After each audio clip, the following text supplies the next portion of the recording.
the chop shop, we live in the chop shop. We talking sports talk, we live in the chop shop. We in the chop shop, I'm talking sports talk. So turn your dials up, it's live in the chop shop. We in the chop shop, we live in the chop shop. We talking sports talk, we live in the chop shop. We in the chop shop, I'm talking sports talk.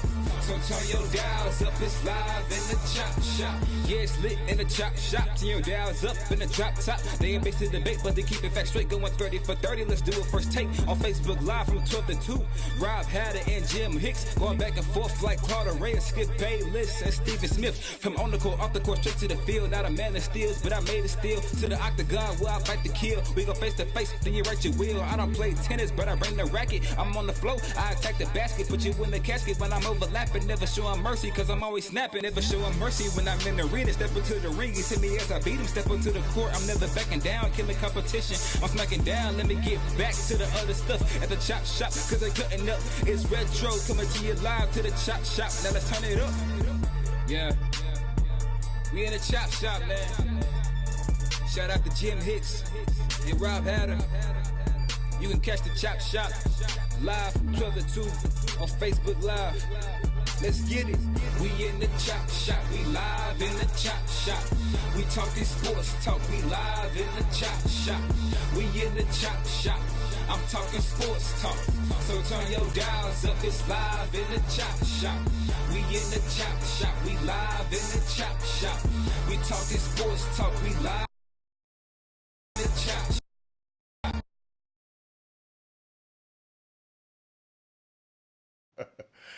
H-Town, what's up? You know what time it is. It's time for the best 120 minutes of your day. The Chop Shop, the nation's #1 urban sports talk show, and also your midday sports happy hour. Yours truly, Robert Hatter, alongside Jim, the Cheat Sheet Hicks, coming to you live from Houston, Texas, broadcasting all over the world.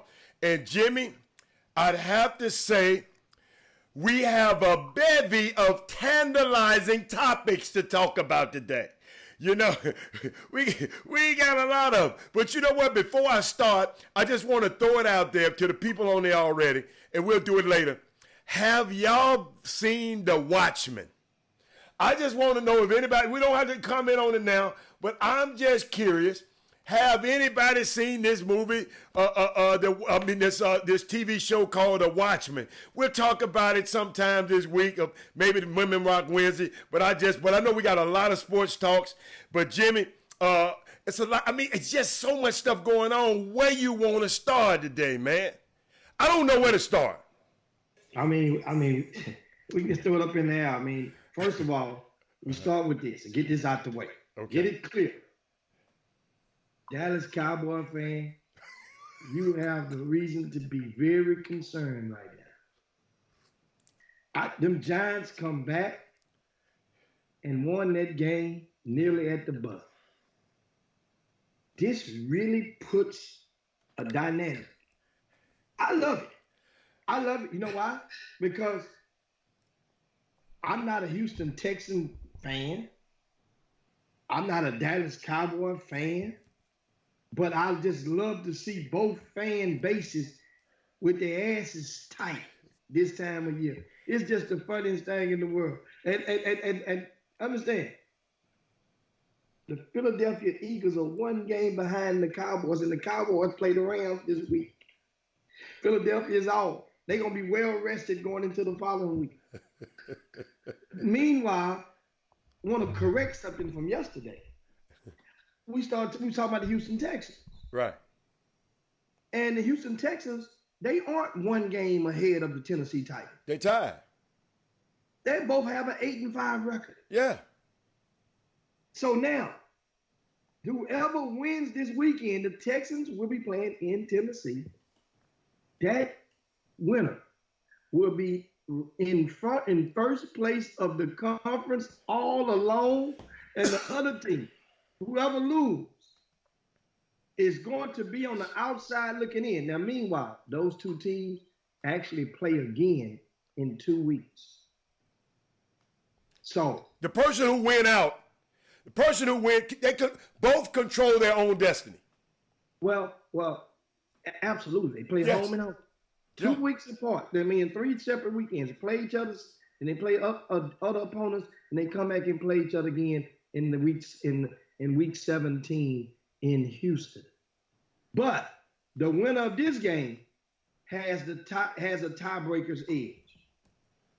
Now, let's get it out of the way. Now, meanwhile, let's start on over and do something we didn't talk about yesterday. I want to give props. Talk a little college basketball. Okay. College basketball first. We're going to talk about a lot of stuff. We're going to talk about some recruiting, talk about some high school, and also we're going to be joined at the top of the hour with Marcus Sloan. And we're going to update and go over the schedule for the Christmas crossover, as well as a significant update in the schedule, a revision in the Christmas crossover schedule, which takes place on December the 20th and the 21st at University of St. Thomas. Right? Uh-huh. How about this? Now, college news. The AP, the Associated Press, top 25 weekly rankings came out for the men's basketball programs. And guess what? There's only one team from the state of Texas in the top 25.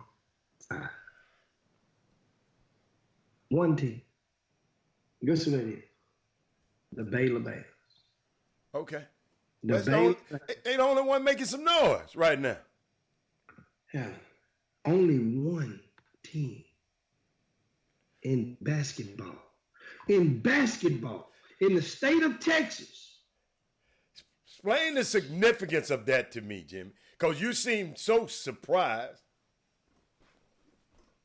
Adam, didn't Texas Tech just go to the Final Four? Yeah, and they lost Jared Culver. Didn't U of H go to the Sweet 16? Yes, and they lost Amani Brooks and the Davis kid. Didn't University of Texas just win the NIT National Championship this past March? And they lost the guy to the NBA, the big guy. I don't know his name, but he played for the Pelicans. Albeit runner up in the national championship game, out to the NBA as well. But Baylor is number 11 in the poll. And not to mention, didn't Texas A&M get a brand new coach and pay them a bag of money? Buzz Williams, yeah, coming from Virginia Tech. He's from Texas. Don't get it twisted now. And he was assistant coach at A&M back under Billy Clyde Gillespie. But wasn't it supposed to be? Hold on. Didn't TCU have a nationally ranked team a year ago? Adam? Yeah. Oh, Adam. I'm listening. Close that screen door and come on in here and get something. Didn't they just have a nationally ranked team a year ago? Hey, man, I live in Texas. Don't mess with Texas. Hold on. SMU. Wasn't SMU just in the top 10 just 3 years ago? Didn't they just get a Kendrick Davis and a couple other transfers?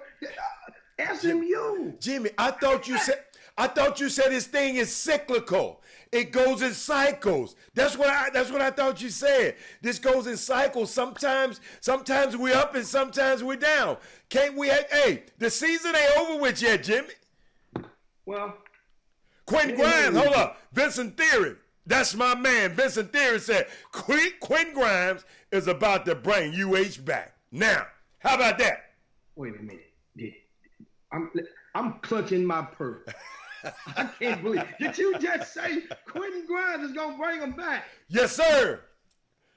Quentin Grimes did get Player of the Week, averaging 24 points with 5 rebounds and 3 assists this past week. I understand that. Excuse me. Quentin Grimes did lead them with 24 points in the win over South Carolina. Yeah. Quentin Grimes is doing pretty good at University of Houston this season. The team is doing pretty good. That bench is not as deep as I needed it to be. Kind of worries me. It worries you. But UH is okay. UH is okay. But we talking top 25. If you're going to settle for just being okay, then okay. I mean, what can I do? It ain't but one team from the state of Texas in the top 25 in the country. I got a problem. Who is your problem with? Maybe I should ask you that. Who is your problem with? A lot of these teams that I just named, matter of fact, all of the teams I just named, the majority of the players from the state of Texas. So basically, these teams, a lot of these collegiate teams, when you find the majority, it's from Texas, right? Okay. That's basically essentially saying they are a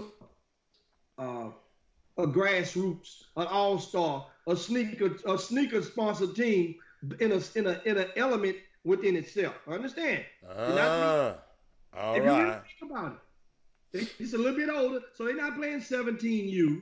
Just look at them as a 21U, or 22U, or maybe a 23U. If we go like that, 4 years old, 19. Man, you make me sick with this stuff. 22U.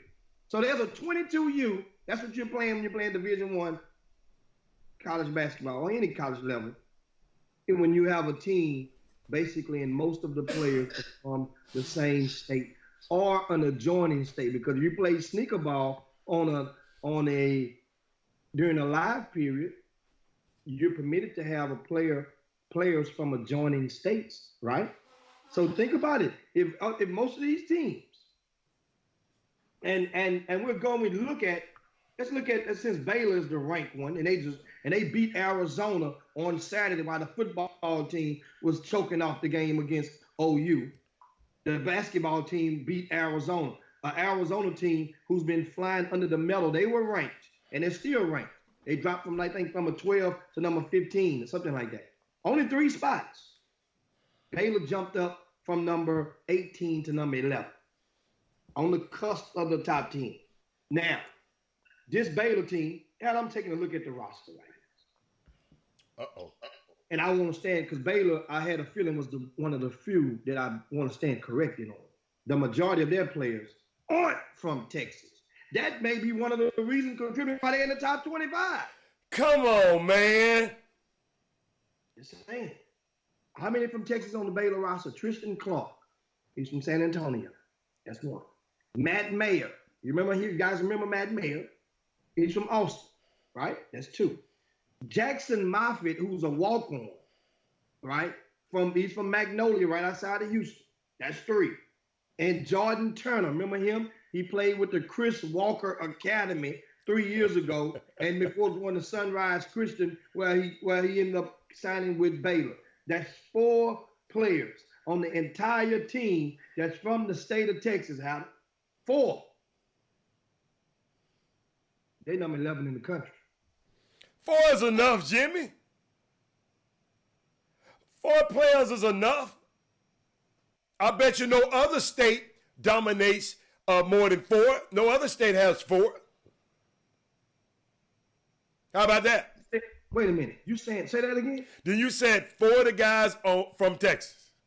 On Baylor's roster. On Baylor's roster. So it's 13 guys, right?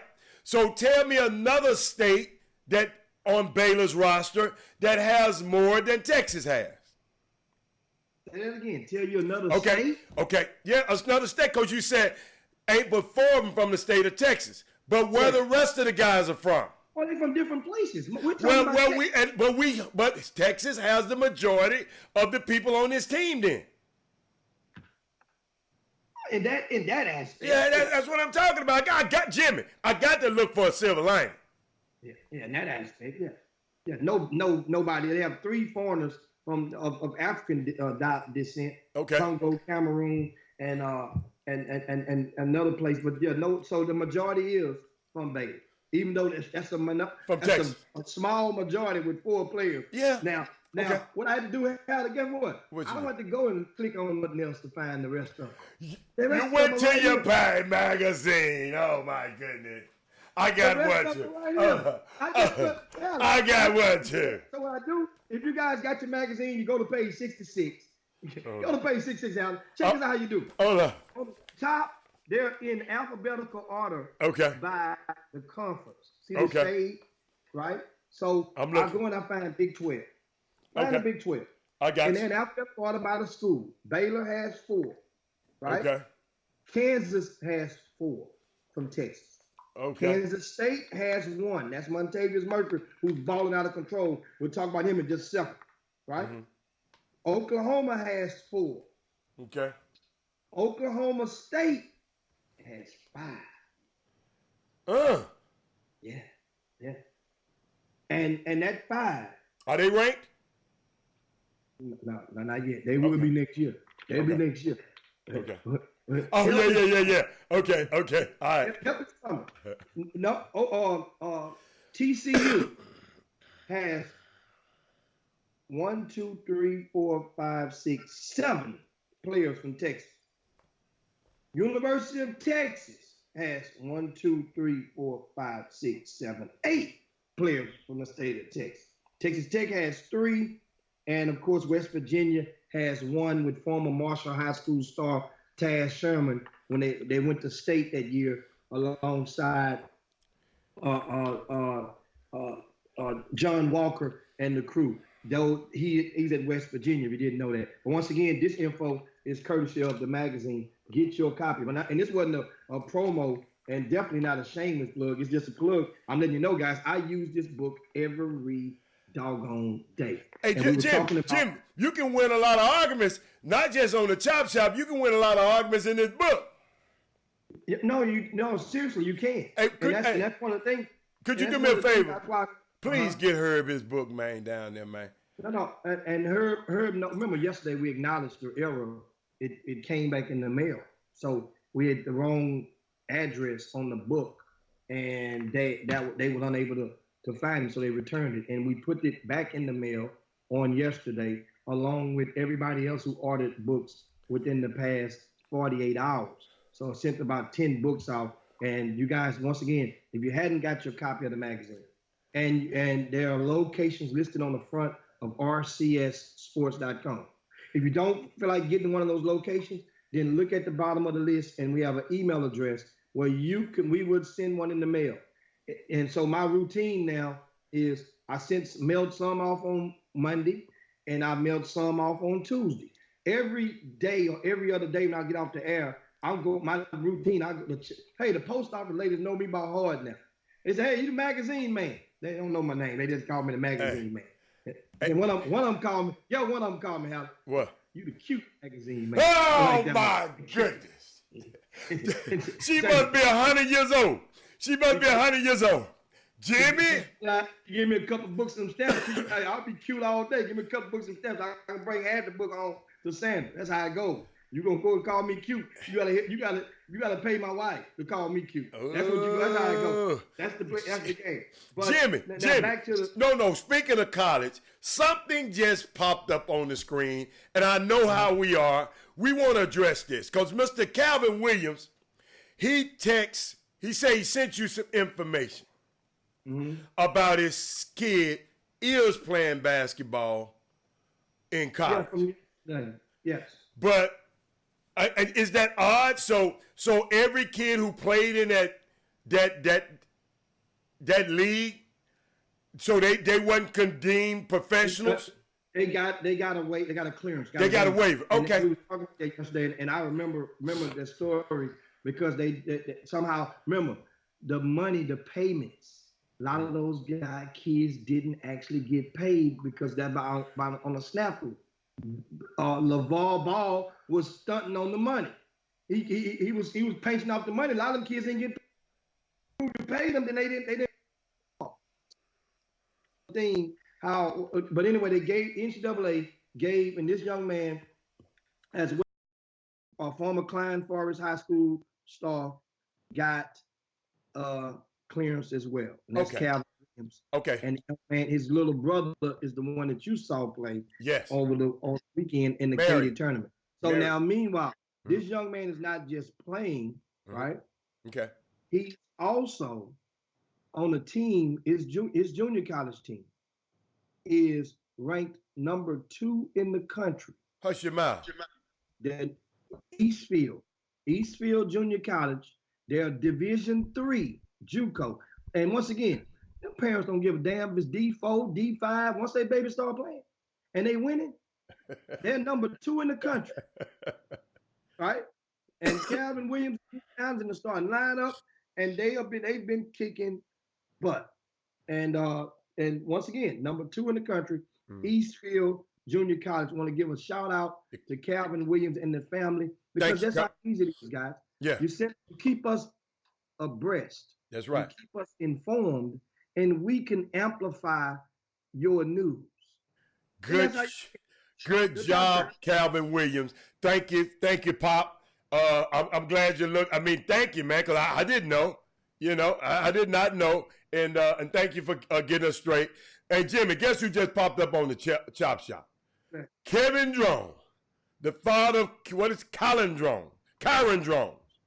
That I can hate to say that Vince Young, the second coming of the Vince Young, because he's the first coming of the Kyron Drones. I know you ain't seen him, Jimmy, but if y'all have a chance to watch Shadow Creek football team play, unbelievable. That's all I can say. And you know that's my favorite word, unbelievable. But now we can get back to college basketball. Yeah. Shout out to a lot of you guys out there. Once again, if you're just tuning in, I see you on there. Angie Stewart Holcomb's on there. We got a lot of them going to mailbag today and get to a lot of comments and questions that we didn't on yesterday. Yeah. So guys, stay tuned for that as well. Right. Shout out to see so many of you guys popping up in the boom boom room as well. Anthony Weston, he's up in the early rocking it. Anthony Weston. I'm still waiting on that Alabama A&M coach to get with me. They know they need all the help they can get from down here in H-Town. And that's the thing, because all them teams that's losing, you know, here's what happens next. It's already happened. That's why I'm getting to the college conversation. And it was going to steer them all the way back and bring it back home. What happens is, remember, I'm going to say it again. I go back to the point that I mentioned about how many players that's on a lot of these rosters from the Texas-based schools. So one school I did not mention because we talked about the Big 12, right? And that is Texas A&M, right? Okay. They're in the SEC, okay, right, Harold? So you go over to the SEC. I'm following. Texas A&M, right? Yeah. And guess what? Gosh. Texas A&M is tied along with Texas State. Not fair. And Prairie View. It's not fair, Jim. Texas State and Prairie View. Now, mind you, Texas State is doing pretty doggone good this year. They gave U of H a scare the other day. And who did they beat on the road? They beat somebody on the road earlier this year, Texas State did. You guys can help me out in the boom boom room. But Texas State, Prairie View is doing pretty good based on the bell curve, what you would expect from SWAC schools in non-conference. Prairie View is doing pretty good. Picked up a big win last week, right? All three of those schools, Texas A&M, once again, Texas State, Prairie View, they all have 9 players on the roster from Texas. 9. So 9. Jimmy, you telling me this to say what? You not saying the people that's losing got the most Texas players. I don't like what you're implying right now. I'm not going there. What I am saying is that whenever a new coach comes in and he has that many players from the area, that's basically a grassroots team. Texas A&M is a grassroots team. We're going to call them the Aggies Select or the Aggies Elite. Ain't no damn difference. But guess what? They getting smacked to the point. And know what happens when you have players that were highly ranked or highly praised in a certain area, not nationally, but in a certain area. You see what a trap comes in at? I'm listening. They get the plan and they don't meet expectations. Guess what they do? They do like Admon Gilder did. He left and he gonna play with the Gonzaga Select. Ballers. See, the Gonzaga Elite. That's where he going. And you know what? He's winning now. Yes, sir. You see? Texas A&M. TJ Starks just left the team last week. Yeah. Highly ranked in the area. Meaning this region, in this state. And what happens is a lot of these guys, we got Marcus Sloan coming up at the top of the hour, Heather. And I got I'm going to cheat and give it to him early so you have a good answer. Marcus Sloan went on social media and declared that one of the kids at Texas A&M on that roster was going to be one and done. Savion Flagg. What? Sloan said it's going to be one and done. Savion Flagg. You hadn't heard his name all year at Texas A&M. He's playing. So how many years he been there? 3. He missed about 3 years. He might miss about 4 years. No, I'm not getting on. It's not nothing bad. It's just that I'm saying the bad thing is I'm proving to guys how the abundance of hype, when placed on the shoulders of these kids, they get to college, we expect more. Uh-oh, Anthony Favre is here. He gonna talk about that one and done stuff. I mean, we expect more. And that's the thing. And so we ignore it like it don't happen. Andy Favre said, he also said someone is going to be 6 months and done. Oh, I wonder who that was. I wonder who it is. But and Kenneth Gamble says Gonzaga is called the European elite. Yes, sir. Some of those guys, man. You know, hey man, yeah. Hey, I ain't mad at him. So, but I mean, guys, think about what I'm saying. So with that being said, the let me roll back the numbers for you. At the start of this season, at the start of this basketball season in Division I, there were 352 players from the state of Texas that on Division I rosters. How do you see that number? Right in front of you. 352 players on Division I rosters from the state of Texas at the start of this season. So Texas can't be that bad. No, it's not that bad. Jimmy. I'm not saying it's that bad. I'm not saying that. Can we revisit this thing in January? Can we revisit this topic about you talking about how to lose it? The teams in Texas are can we revisit it? Because I'm trying to. I didn't say all of them now. I mentioned the Big 12. Okay, I got you. But you said you said in the beginning there's no teams in Texas other than Baylor is ranked in the top 25 as of this week. And all I was saying, could you give us let's get the district. I mean not district. Could we get the conference play first? We can. Okay. Because I'm gonna give you a disclaimer. The flip side of that is, think about this. Okay. I mentioned Prairie View a while ago, right? Byron Smith doing a good job. And I mentioned how many Prairie View had on that roster. They have like 9 players from Texas on Prairie View's roster. Prairie View is going to compete for the SWAC championship. But they got 9 Texas players. Oh, okay. You see? Okay. Texas Southern, TSU is going to compete for the SWAC championship this year under Johnny Jones. Again, guess what? TSU has 6 from Texas on that roster. 6, technically 7. If you count the other twin, he's getting red shirted, so we're not counting. We're talking about in uniform with a jersey number. 6 from TSU on that roster, right? Well, it is 7. If you count, isn't Ewan still out? We talked about the other day. Eden Ewan, I keep wanting to say his name. I think he is. So that'd be 7. So TSU has 7. So, but they're going to compete. So what's the difference? So why that means it speaks for itself. Among those players at Prairie View and TSU, guess what? Guess what they have in common? A lot of those young men who are from the state of Texas were transfers from other schools, and they came to TSU and Prairie View. Right. Mm-hmm. You see? Right. And just on yesterday, another young man who's not from the Big 12, not from one of the Power 5s, but from Cincinnati, that's played at Cincinnati the last 2 years, name is Trevor Moore. Trevor Moore went to Wheatley High School.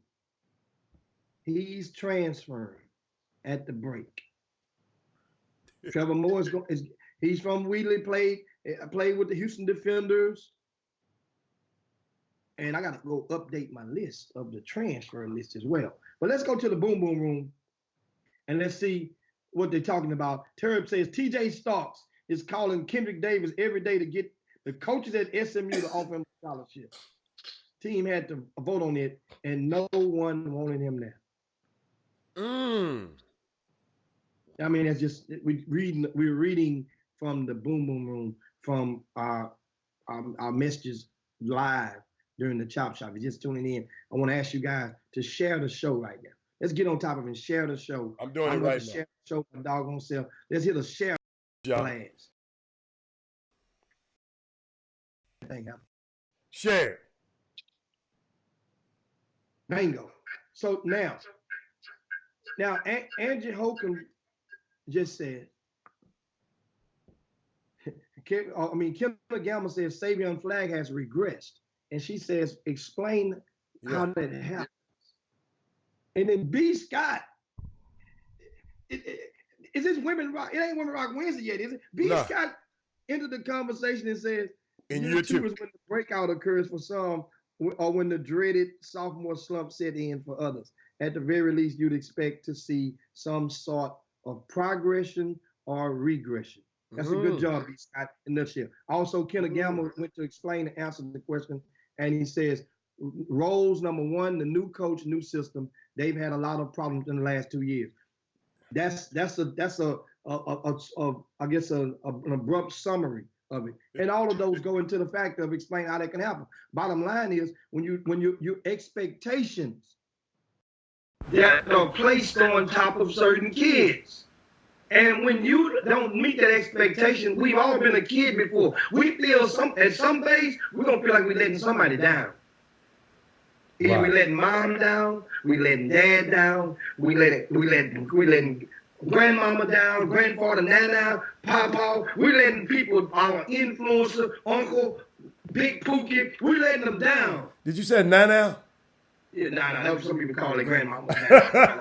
Okay. Papa. I'm just saying, and we've been there, and let me tell you what happens. If we act like the things, we try to act like certain things are surreal or not surreal. Kids have not necessarily feelings, of course, that's an understatement, but the psychological process. When you feel like you let multiple people down, go into a depressed state.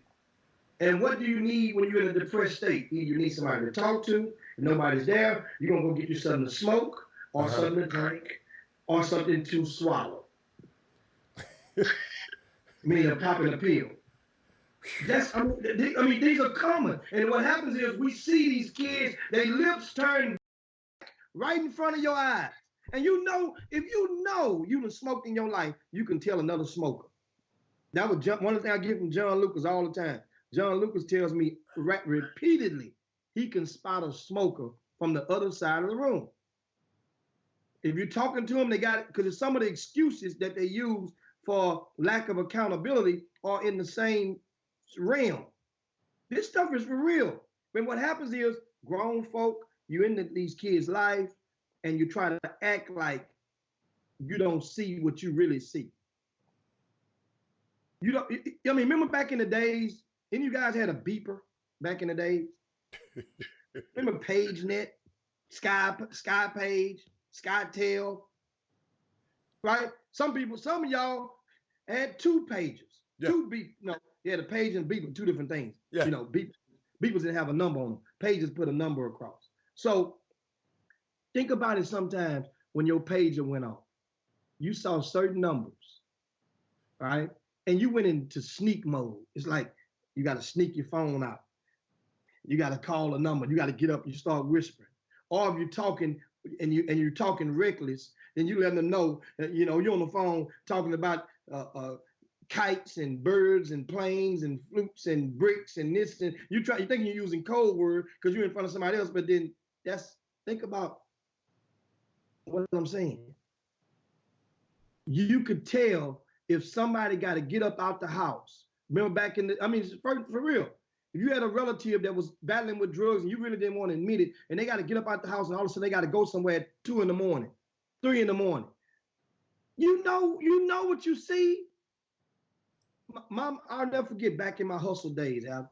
My mom, my mom came and I would go to the store and buy my mom stuff.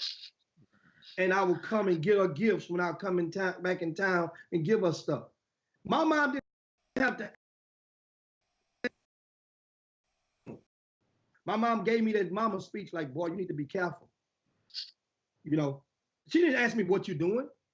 She said, you need to be careful now. You need to be smart and be careful. And don't bring none of that stuff in my house. You see? Right. Meaning that you get signs from these kids, and a lot of times you're ignoring the signs. And this goes into it. At the high school level, you can tell if your kid has thief tendencies. You can tell if he has robbery tendencies. You can tell if he has smoking tendencies. You can tell if he has drinking tendencies. If they reaching for your cup, and every time you look around, hey, what you doing? I'm just playing. No, you ain't just playing. If I don't say nothing, you're going to drink out of my cup, out my drink. You ever had a relative do that to you? They getting ready to drink your stuff, or they getting ready to beat you for something, paint you off some of your liquor or something? I was just playing. Everybody just playing when they get caught. Watch, guys, my point is, watch these young people. Jim, you got to do better. You got some hell of a relative. But wait a minute, Shaquetta, Shaquetta, that's a hell of a name. Shaquetta said, Jimmy, should they add mental health to sports programs? And I think they have some similar, but I don't know. In college, they do. They have them in college. And then she came back and said, if nothing more, to help the kids adjust to demands and changes they face. They do that, but I don't think they have a trained professional, Jimmy, or trained psychologist on staff. And maybe it's some these big universities, but that's some a college coach have to answer. I'm not sure of that. I'm not sure of that, but I promise you I'll check into it. And we're going to have some college coaches on this thing, and maybe they'll text Jimmy and I and let us know.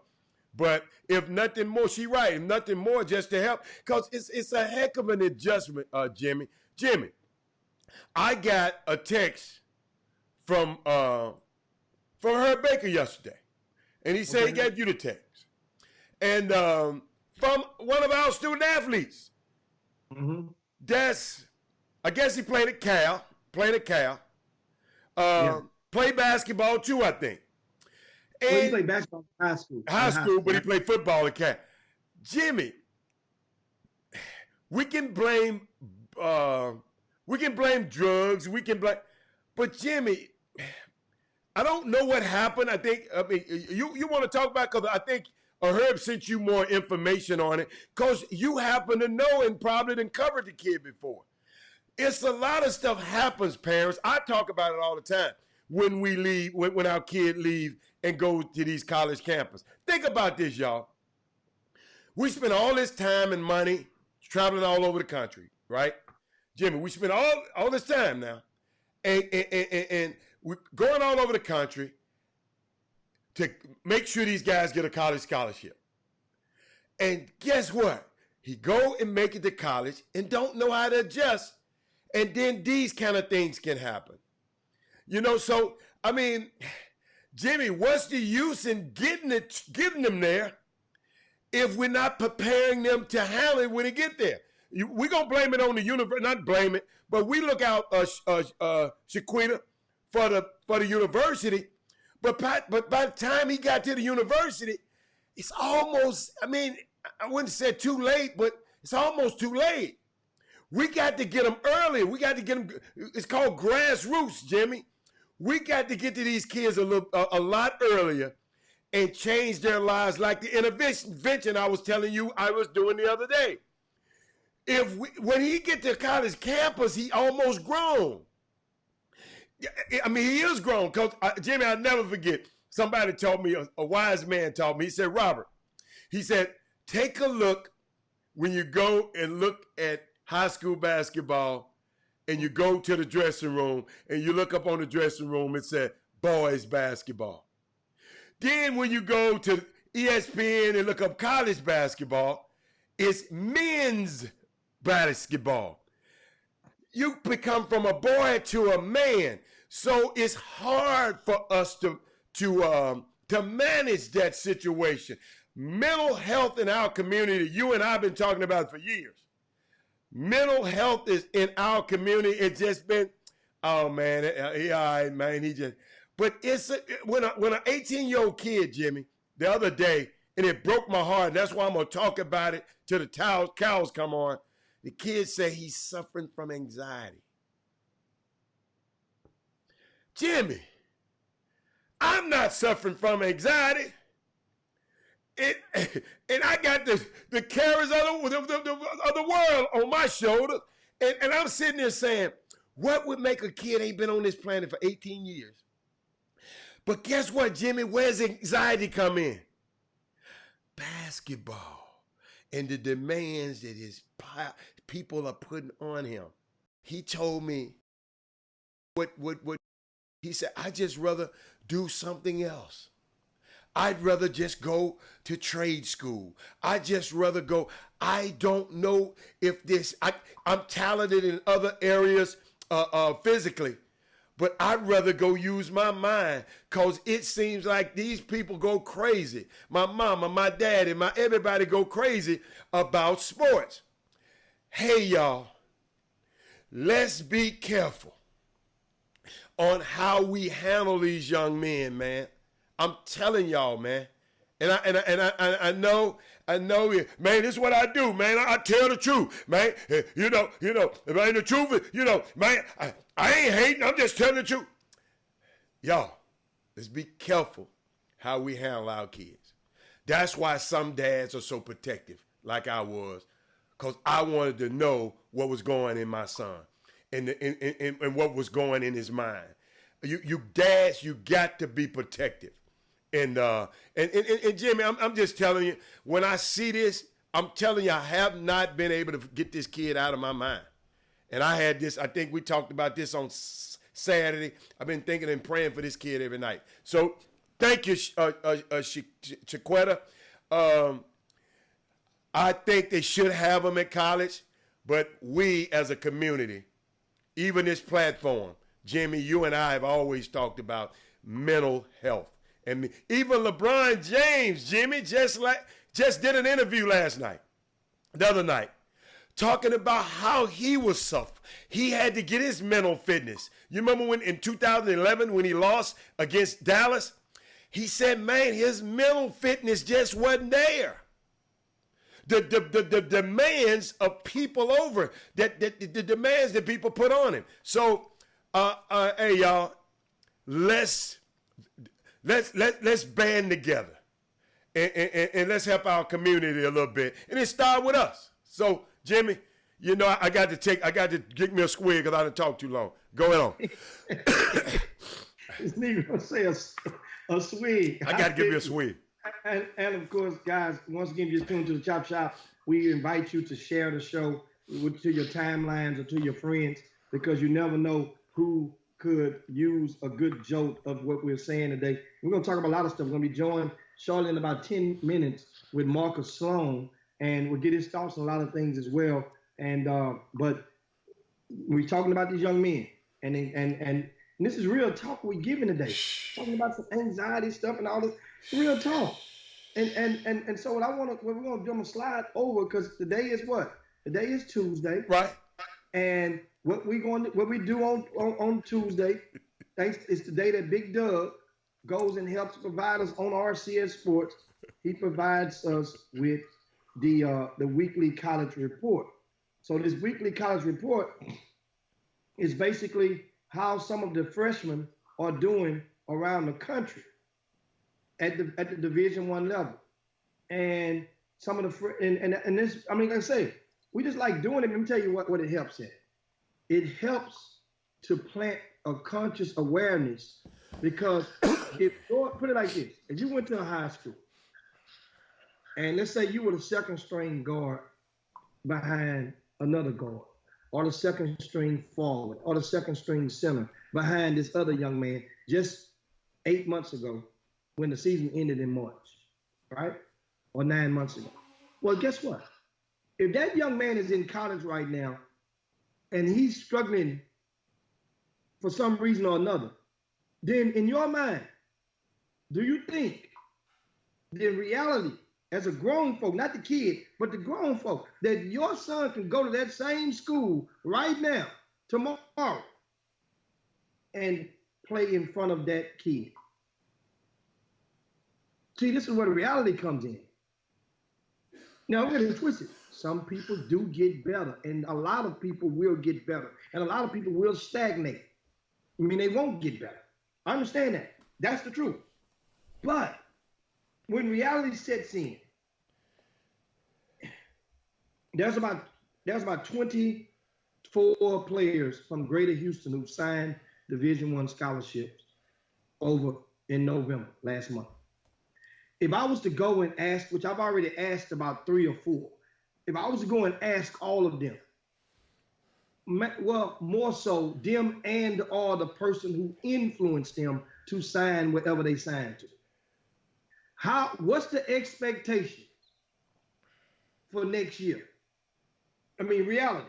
Because a lot of kids, especially the African Americans, they're not even thinking red shirt in November of their 12th grade year. I don't remember. It's part of the culture, and kids only emulate what they idolize. Think about it. So once again, you talk red shirt with one of these kids, or their mamas or their mammas and papas right now. That's in the 12th grade. Talk to them about red shirt right now, and watch what happens. Why you start laughing? You laughing because you get thoughts. I've had that talk. This is proof of what's happening. We making it seem like it's basketball or bust. And you're a 17, 18-year-old young man going into summer school. It ain't like before when you wait until August, September to go to college. Your ass packed up and gone the first Tuesday, the first Monday in June. That's when summer school starts. You're gone. And you're thrust into an expedited, those kids are thrust into an expedited schedule of which they've never had to endure in their life. Summer class is much longer. That means it's the longest that they ever will have to sit in a classroom in their life. Ain't summer school class about an hour and a half, 2 hours a pop? Yep. You guys know summer school.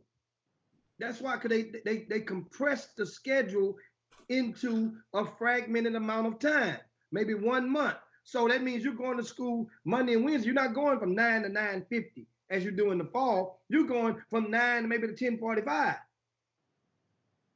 These kids already got conditions that many people ignored or refused to help somebody professionally identify. So guess what? That's one thing. They never did that in their life. They never had to wash their own clothes. Many of them, some of them did. Never had to fiend for themselves to figure out and solve problems. Never had to get up in the morning at 5 o'clock in the morning and had to go and lift weights. Some of you parents, your kids do, but for the most part, the bulk of these young men, no. They haven't never had to get up in 5 in the morning and get it how you live. Accountability is at a premium, and it's thrust upon them. And all the while, you're calling them as the parent or the grown folk or the relative. You calling them every 4 or 5 days. Know what you asking them? Same thing you ask your son, Hal.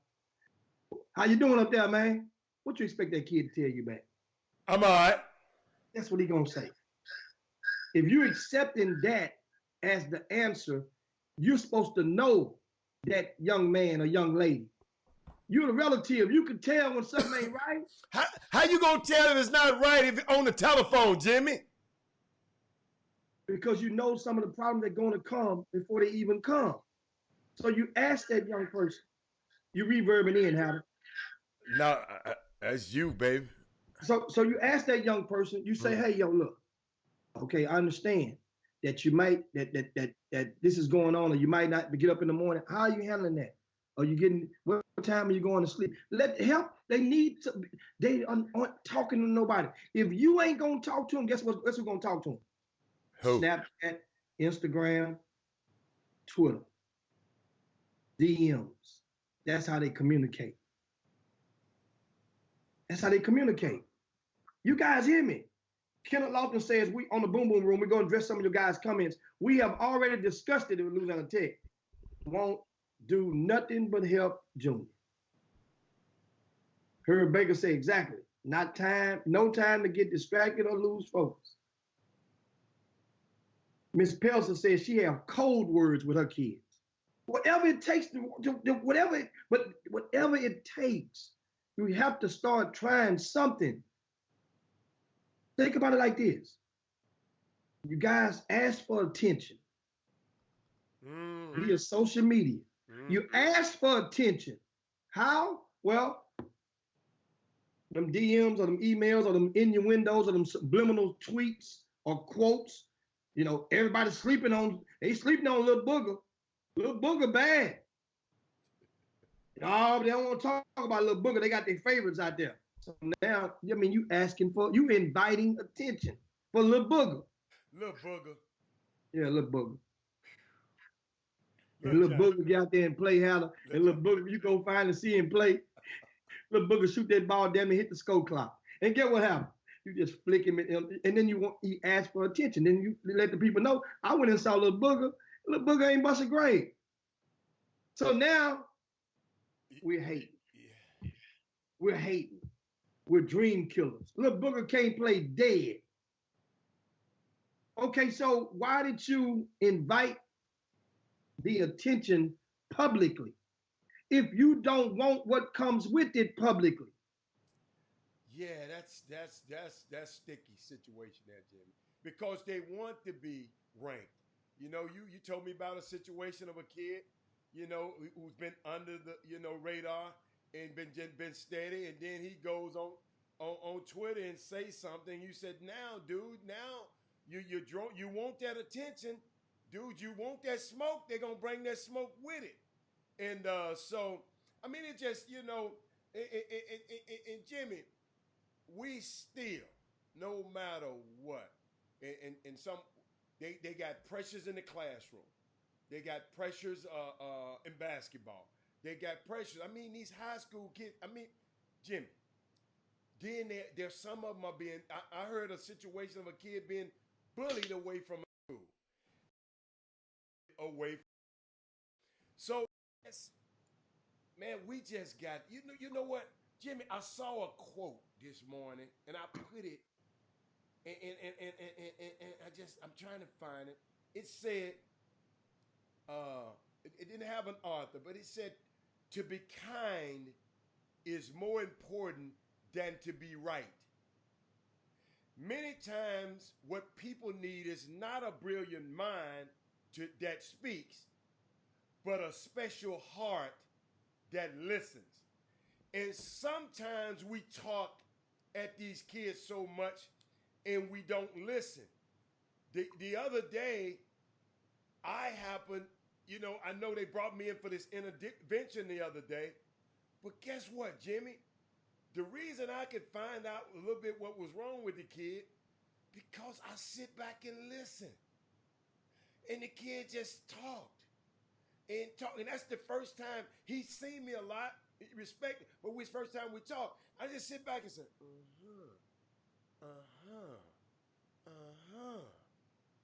I mean, telling me, man, I like doing stuff with my hands. I said, basketball, you can do something with a basketball in your hand. And, he was just talking about other stuff. So, I mean, Jimmy, it's just, we got to be just a little in this sphere, in this basketball, this summer basketball, this student athlete atmosphere, this student athlete diaspora we're in. We have got to understand that, especially the leaders, we just got to do a little bit more and be a little sensitive about what's going on with these kids. Because this social media, Jim, it don't bother me. But when I see grown men, that's why grown men, y'all already know, I'm going to kind of get on y'all a little bit when y'all reckless on social media. I got to, man. Because I be wondering, every time that's why I don't tweet that much. Every time I do, I think about how it's going to impact me, my family, the chop shop, and y'all, because we represent each other. That's why I said I was talking about the PGWs the other day. Seem like they're getting a lot bolder. But guess what? If your What you mean mammy, bolder? huh? What you Oh, mean the bolder? dude just flat out cussing in the stand, and it was quiet in the gym. Man, I just didn't have the wherewithal because I was so shocked.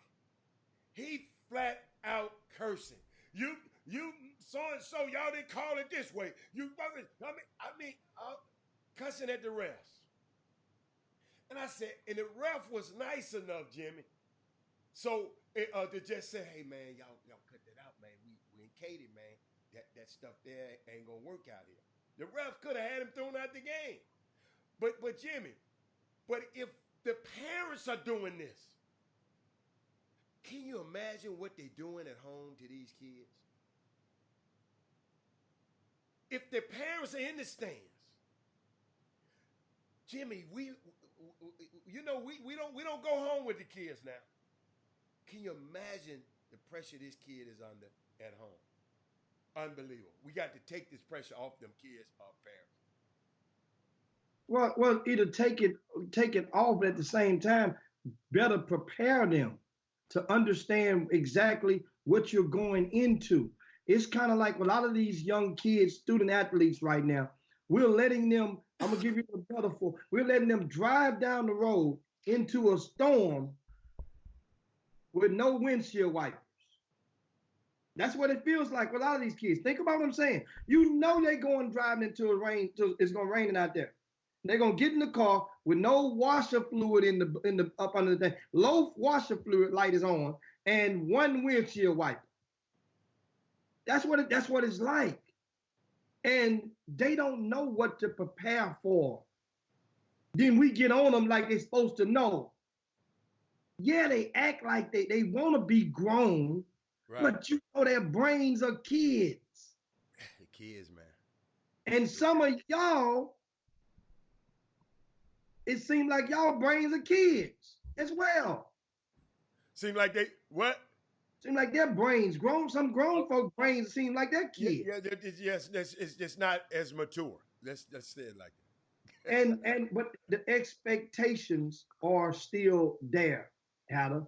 And when you're expected to do more, it's more is expected of a lot of people in certain positions. That's just it is what it is. And so, guys, I mean, it's unbelievable, man. With that being said, you asked about the young man that was from Alief Taylor High School. His name is Joseph Ogunbanjo. He's from Alief Taylor. Remember, Alief Taylor made it to the regional finals 2 seasons ago. Remember, they upset Sam Houston with Kendrick Davis in his 12th grade year. Kid hit a shot at the buzzer. Somebody told me about that. They featured a strong kid that was a bit undersized in the front court.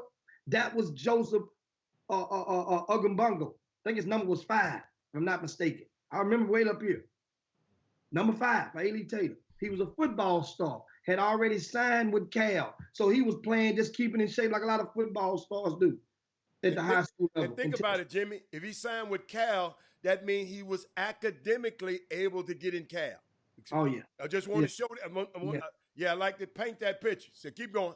So guess what? So earlier this week, this young man was arrested near the campus, right? On or near the campus of Cal Berkeley.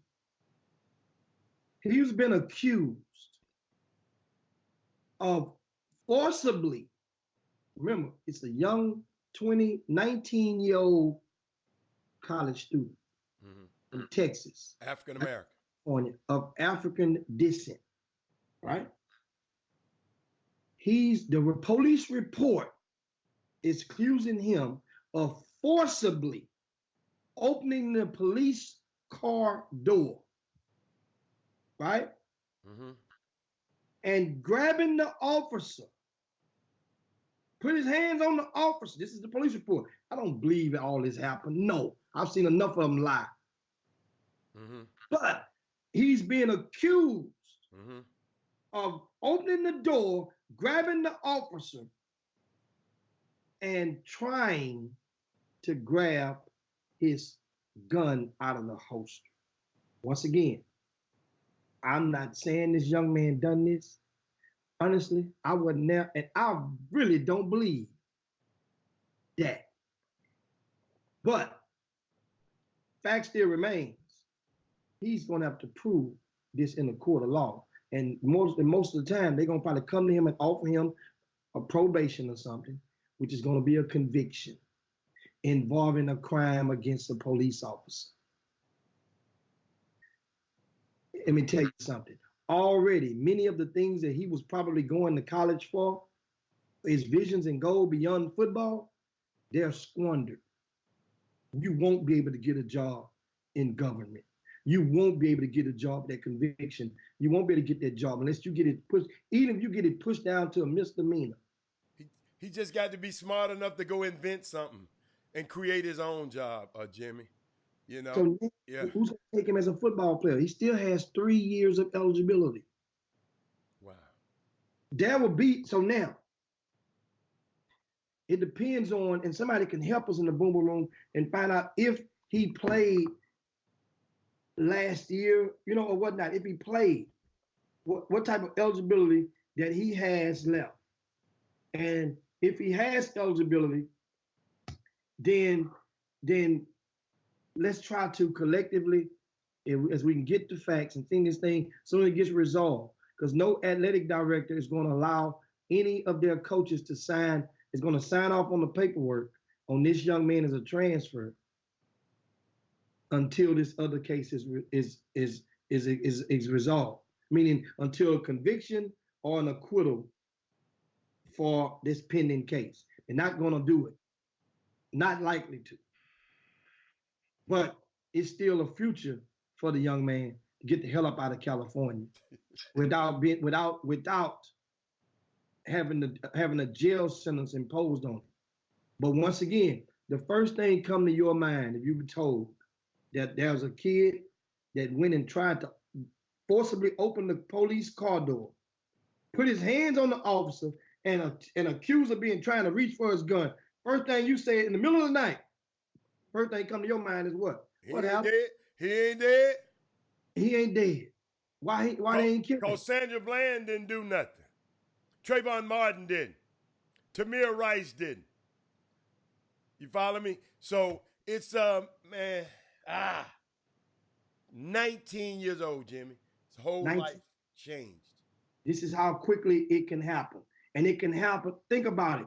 This is how quickly it can happen to any of us. Yes.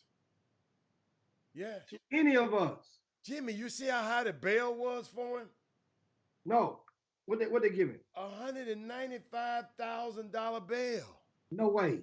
Yes. They're not joking. They're not joking. They're not joking. They're not joking. First time offender. Yes. First time offender.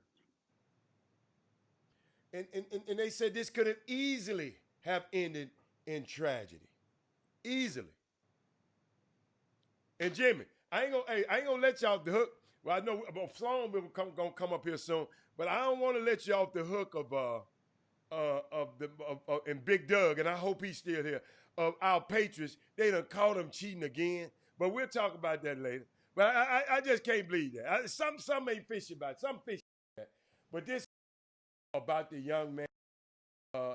What his name? How you pronounce his name, Jimmy? Which one? The young cat. Joseph. Ungumbangu. Ungumbangu. Okay. Let's pray for him and his family, man. Wow.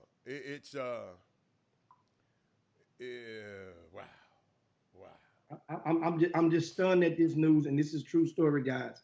And once again, another thing you mentioned, why isn't he dead? Another thing that came to my mind is, what was he on? Like you couldn't. Said okay. You couldn't put it in a sign. You couldn't. But you said you didn't believe he did it, though, Jimmy. You said no. I said I don't believe he did all of that. So if you don't, all of what? I don't believe he did all of that. I don't believe he did in that succession. He forcibly opened your door. He reached in and grabbed the officer, then reached to try to grab for his gun. I just don't believe he did So all of that. tell me what you believe he did. Since you said, because you said you don't believe the officers, tell me what you believe he did that made you feel that he was under influence. That's what I'm trying to figure out. First of all, you're alone, and you have a confrontation or with a police officer in the middle of the night on the college campus. While if he's sitting in his vehicle, you going and putting your hands on the car, knowing what happens to black African American males. So you went that just to have the gall to do that. You're not of sound mind. See, I haven't read the story and I just read bits and pieces of. Jimmy, did he stop him? How did the confrontation happen? Did they tell you? I haven't read. I'm gonna go and try and read the police report. Okay. Yeah, we're gonna dig deeper a little bit more into that one because I like to be informed when I'm giving. My prayers are out and my heart goes out to his family, man, and cause your heart beats so hard when your son is a halfway across the world. You know, the man's 2,200 miles away from it. Yeah. From it. Dude, that's a long way. You remember I told you how I felt sending my son 1,700 miles away from here. Dude, that's a long way. And you got to get, Jimmy, what I used to tell you, and I got to get on 2 planes every time I go. So if it's an emergency, unless I get a private jet, I got to get on 2 planes to get to where your kid is. So it's an unfortunate situation, but hey, y'all, let's monitor that situation. We are not gonna, we don't see what's going on. This the kind of stuff we talking about earlier. We got to get to them a little bit earlier. So Jimmy, cause Shaquetta, she said something about college on the college campus. He 19 years, he ain't been there that long, Shaquetta. So guess what? We need to get him while he was here. We need to figure that thing out while the kid was here. So, Jimmy, what else we got? What else we got, baby? And of course, speaking of college ball, we're gonna be joined shortly by Marcus Sloan, and really shortly. And thanks again for you guys. Keep the comments going on the Boom Boom Room, and we'll go over a couple of the comments for real. And you mentioned about the Patriots. I'm looking at some of the comments right now. I should have threw that in there. Herb Baker says that according to the intel that he has, because the kid played for Herb Baker's summer grassroots basketball team. Mm-hmm. This young man, he played for Herb Baker under his team in basketball. He was a football star, but he him and a couple of his teammates as well while they were in high school. And so Herb has probably a little bit more intel directly with the family than we do. And he said that the kid was allegedly flagged the laws down and asked him about his weapon, and then asked him if he could drive the police car. Dude, I can't make this up. Can't make this up. And Angie says her name is Shan Quetta. Quit chopping up her name, Howard. Let me tell you something. Angie, I bet you if I follow Angie's around long enough, she chopping up names too. So just okay, Shan Quetta. Well, guess what? Her mama shouldn't have named her that. And next time, y'all give us a lexicon on these funny names. Miss Angie Holcomb.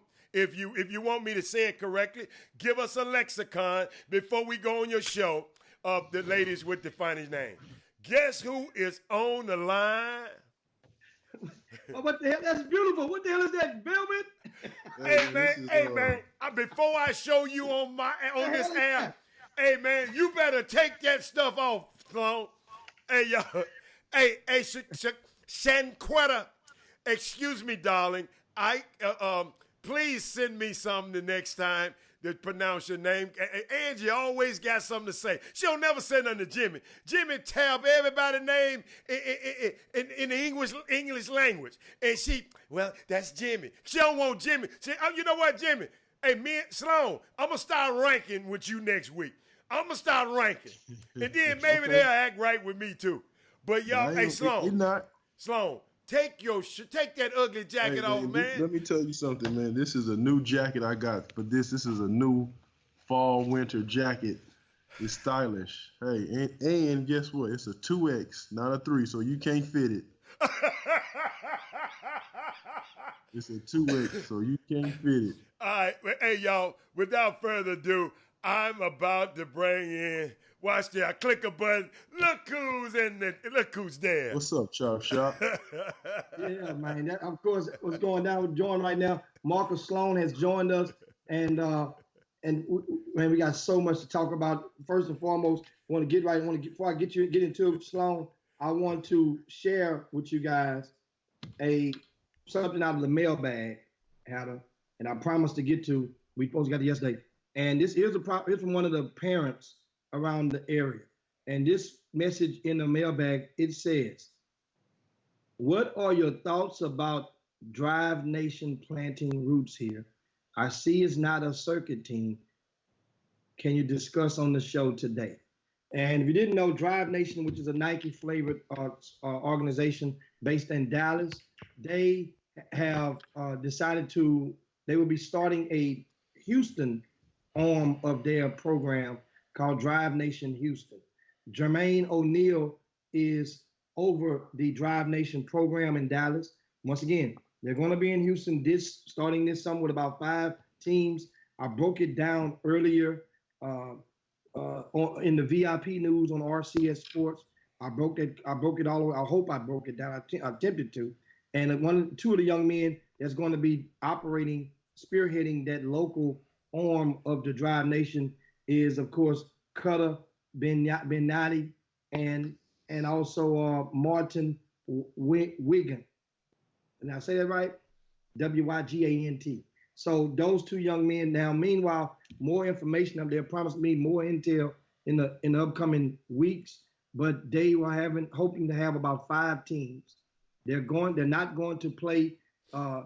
There's not a 17. They're going to have 17 on the team, but they're not part of the EYBL. They were hoping to play in a couple of the made hoops events, which are normally the shadow the Nike EYBL, maybe possibly even 1 or 2 of the EYB, which is for 15s or 16s under the Nike umbrella. So what are your thoughts on Drive Nation planting their roots into Houston? We'll let you address it first, Sloan. I just think it's for them. No disrespect. I'm not gonna call it a money grab, but it's a part of the business. Like when I was with the Defenders, we had Austin Defenders, we had DFW Defenders. It just people want to be a part of a shoe company, shoe organization, and they feel like it gives them more brand recognition. So now what may happen for this team or this former organization? Let's say they were, because if I'm not mistaken, they were TSK. Let's say if they go play like in the Gasso or they go play in another event in the state. Well, before when they were TSK, they may get put in a auxiliary gym or a back gym. But now that they're Drive Nation Houston, Jermaine O'Neal has some pull, so now they may get 1 or 2 games on the main floor.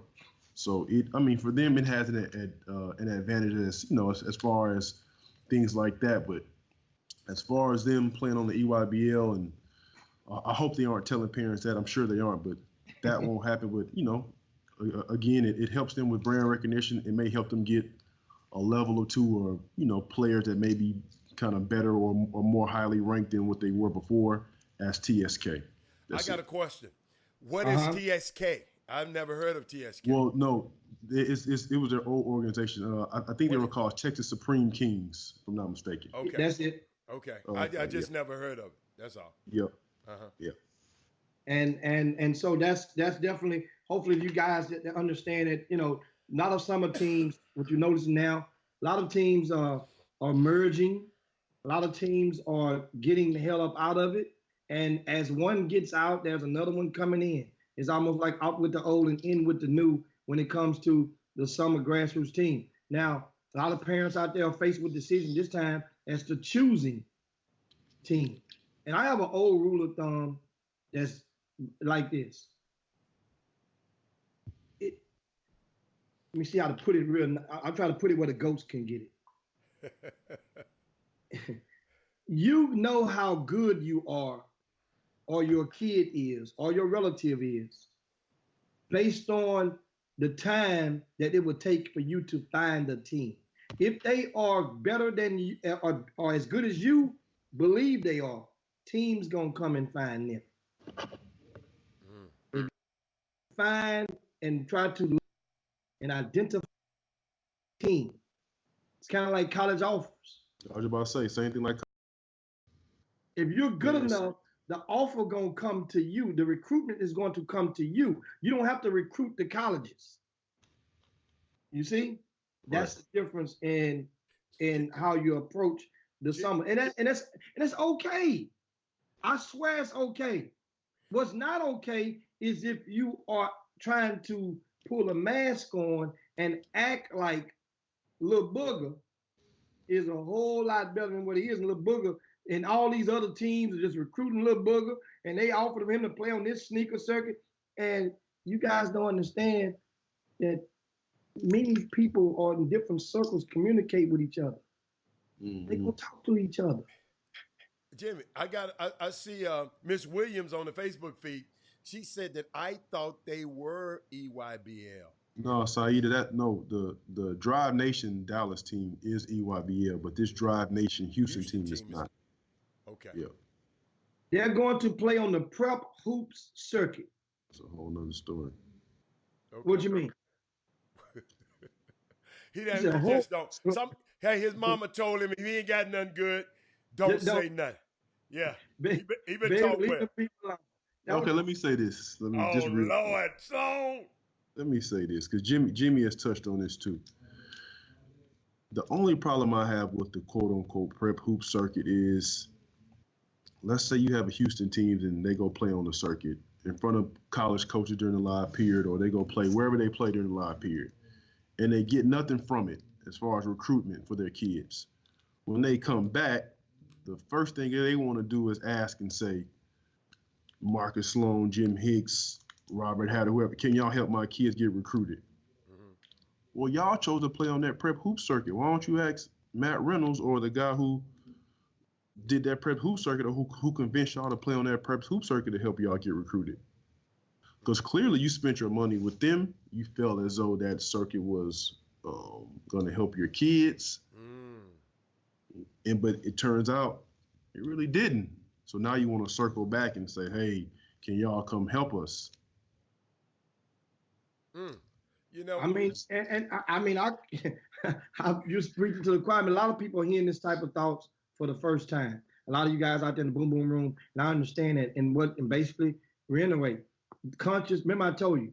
That's like this. Let me break it down. That's like you saying, hey, I'm gonna go try this new restaurant in Oklahoma.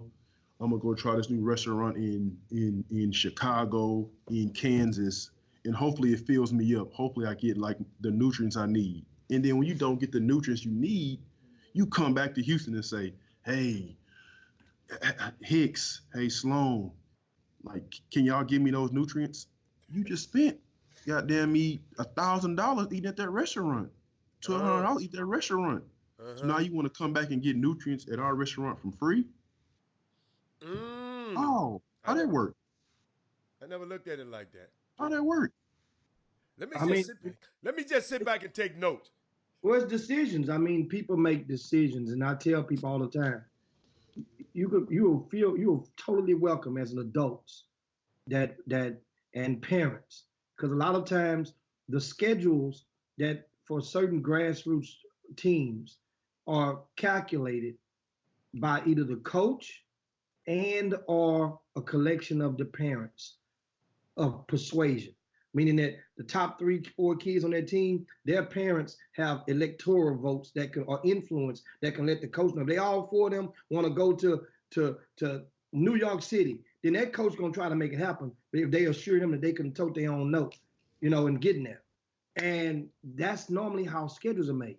Well, other time when it comes to different circuits, that's non-sneaker circuits, that is come normally from a deal that's made with the organizer of that circuit.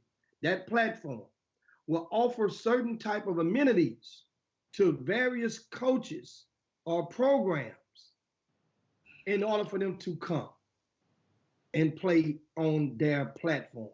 That's important so you understand. Now, what happens is many of you parents who pay your dues may not understand or know that your team has been admitted for free. Well, that coach ain't giving you no refund on your dues or relaxing your dues for the month. Where are those dues going? See, that's a whole nother can of worms, like you said, like you mentioned. That's a whole nother topic. But what you guys understand is be consciously aware if you're going to opt to go and play in certain events, then you want to come back after you look around and you realize that things don't go the way that you had planned for it to go.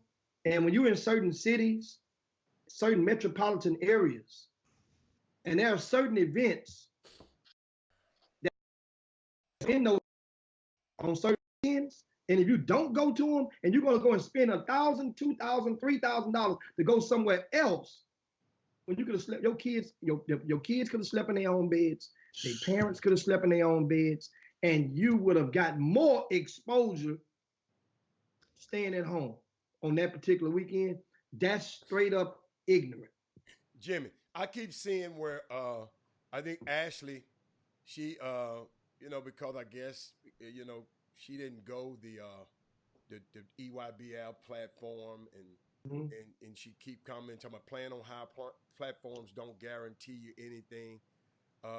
And that's right. But Ashley, just as convicted you are about not playing on the sneaker program, it's some parents that has benefited and their kid has benefited from being on the sneaker platform.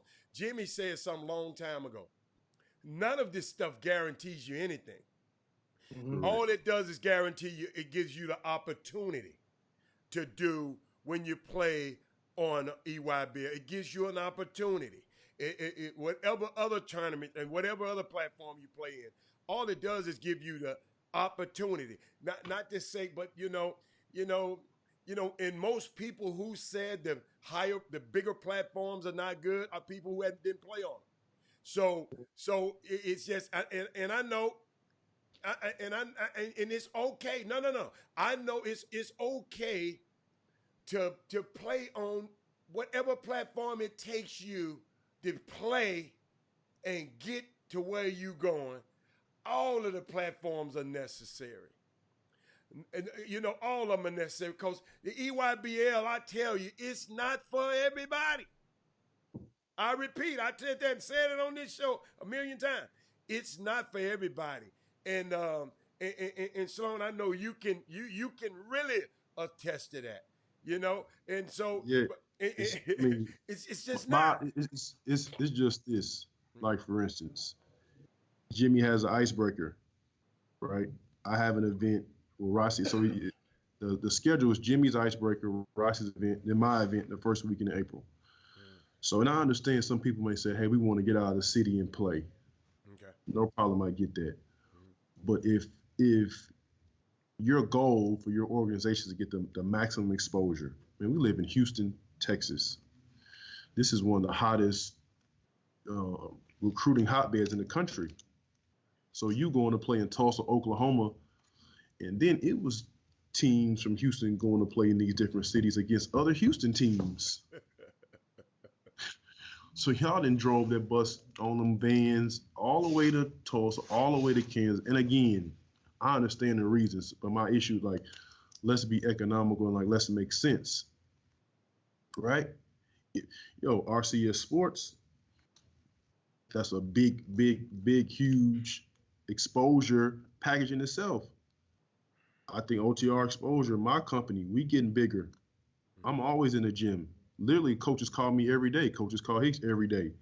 How on earth can a prep hoop circuit call about a kid at Elsick they've only seen twice? Maybe the dude seen your kids play at their prep hoops event. He got 300 teams he got to look at. So my issue is the like just do what makes sense. And as far as the platform go, you 100% right. Everybody can't play on EYBL. Everybody shouldn't. Yeah, right. If you getting 7-8 minutes a game on EYBL, you may go to independent route and get 30 minutes because if the goal is to get recruited, if the goal is to get exposure, why go play on EYBL for 6-7 minutes? I agree. Why go play on Adidas for 6-7 minutes? You know what's so unique to people like me, and we probably got some people, some of you guys know it all about this grassroots. I don't know what prep hoops is. And I think I asked Jimmy one time, I say, who is prep hoops? I don't know what is prep hoops. And if you don't want to publicize them, it's okay with me. I just don't even understand what it is because I don't have a son and I don't have a team that's trying to play on prep hoops. What is it? And so what they prep hoops is like they came up with like an independent circuit and they contacted a bunch of teams. Now listen, as a business model and as a hustler and a businessman, I salute them. Okay. That's big time. If you can convince people to come play on a circuit that it may not be college coaches, it may or may not have certain media, and they gonna pay the money to play, hey man, salute. Go cash them checks, cash that PayPal. I'm not mad at you. Like 100%. But when you come back to Houston and you say the media from Houston not helping our guys out, or you blaming the media for lack of exposure, or you blaming everybody else for your kids not getting recruited, or that's not on the media. That's on y'all going to decide to play in that prep hoops event or that prep hoop circuit. That's all I'm saying. Jimmy, I had a situation the other day, and I called you, and I had a situation where I saw a guy. You let me tell you something. You explained it thoroughly from your position, and I respect that. But I saw a kid that I have never seen, have never heard of, and before in my life, and I'm gonna show y'all how this stuff works. And I'm sitting here saying, to me, Robert Hatter, and I'm gonna tell you, and it's my fault. Maybe I don't pay attention to rankings as much. So I've never heard of the kid. I never heard nobody talking about this young man. But Robert Hatter walked in the gym, just minding his own business, and the kid had 38 points, okay? Big, broad shoulders, shooting off the dribble, looking like Ray Allen around there, right? So you know what I'm going to do. I said, I got to see him play again. So I went and looked at the schedule, came back the next game. The kid had 24 and doing some of the same things. He didn't have 38, but doing some of the same things. But I guess I haven't seen him enough. So you know how I am. What's this kid's name? So I looked and see where he was ranked. So Jimmy got him ranked. And I ain't looked at a Sloan situation yet. But I got him ranked too. You got him ranked too. So, and I'm sitting there saying, it ain't that people don't know about you. Because Jimmy said something real key. And parents, y'all got to hear this one. This ain't playing. Jimmy don't know what I'm about to say. He said, but Robert, he played on a shoe team. Explain what shoe team. Excuse me, a sneaker team. Excuse me, a sneaker sponsored team. 17U. 17U. Hold up. Then Jimmy said, hold on, Robert. Hold on. I got something else for you. He played in the state championship of the highest division in Texas and was on the team in the finals. I don't think they won. They didn't win. They got upset. I mean, they got nipped at the. They got nipped at the. But he was on this team. And I'm saying, wait a minute. Hold on. I know what I just saw. But these guys have seen this stuff a lot more than me.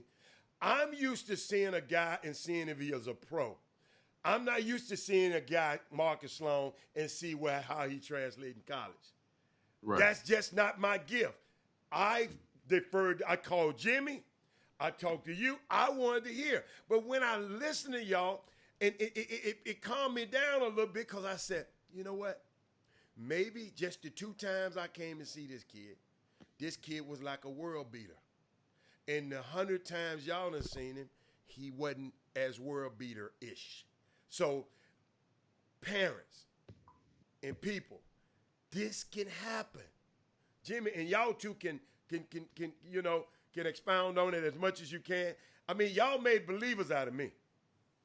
I mean, I remember I used the old Hicksism, all eggs don't hatch on the same day. And what happens is a lot of people feel like they want the egg to hatch when they want it to hatch. And he won't be the first young man he's a Division I prospect. He was a Division I prospect. And I went through the list and showed had on yesterday that earlier this year, that young man was ranked as high as number 21 or 22 in the area on RCS Sports. So if you're ranked in the 20s, that means you are legitimately a Division I prospect if you're a rising senior. He was a junior going into the summer after his junior season. So that showed that he was in the range of the crop of where you would look to. So then he got into the summer, and remember I said it the other day to you guys. A lot of young men out there and young women who are playing high school basketball, they're going to be stars at their high school, and they can gain some momentum in their scholastic seasons. Others will have the opportunity to gain momentum during the non-scholastic grassroots season. Some can gain, but the opportunity to get the momentum and exposure is far greater in the non-scholastic season. So, in other words, this young man had an opportunity to go. He was sitting just right. He was the perfect third. They had a 3-man fiddle: KJ McDaniel, Calvin Solomon, and this young man right here, Dalen Hamilton. He was a junior. Both of those other two are at SFA. So one other thing I explained to you last night, and I explained how I like pulling the layers back.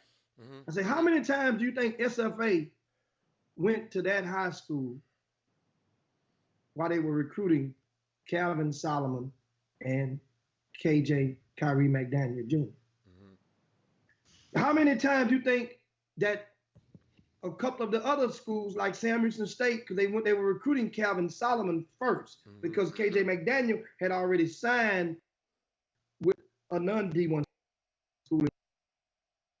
So how many colleges you think came around, was picking around, and that program, the year before that, it was Cedric Alley there.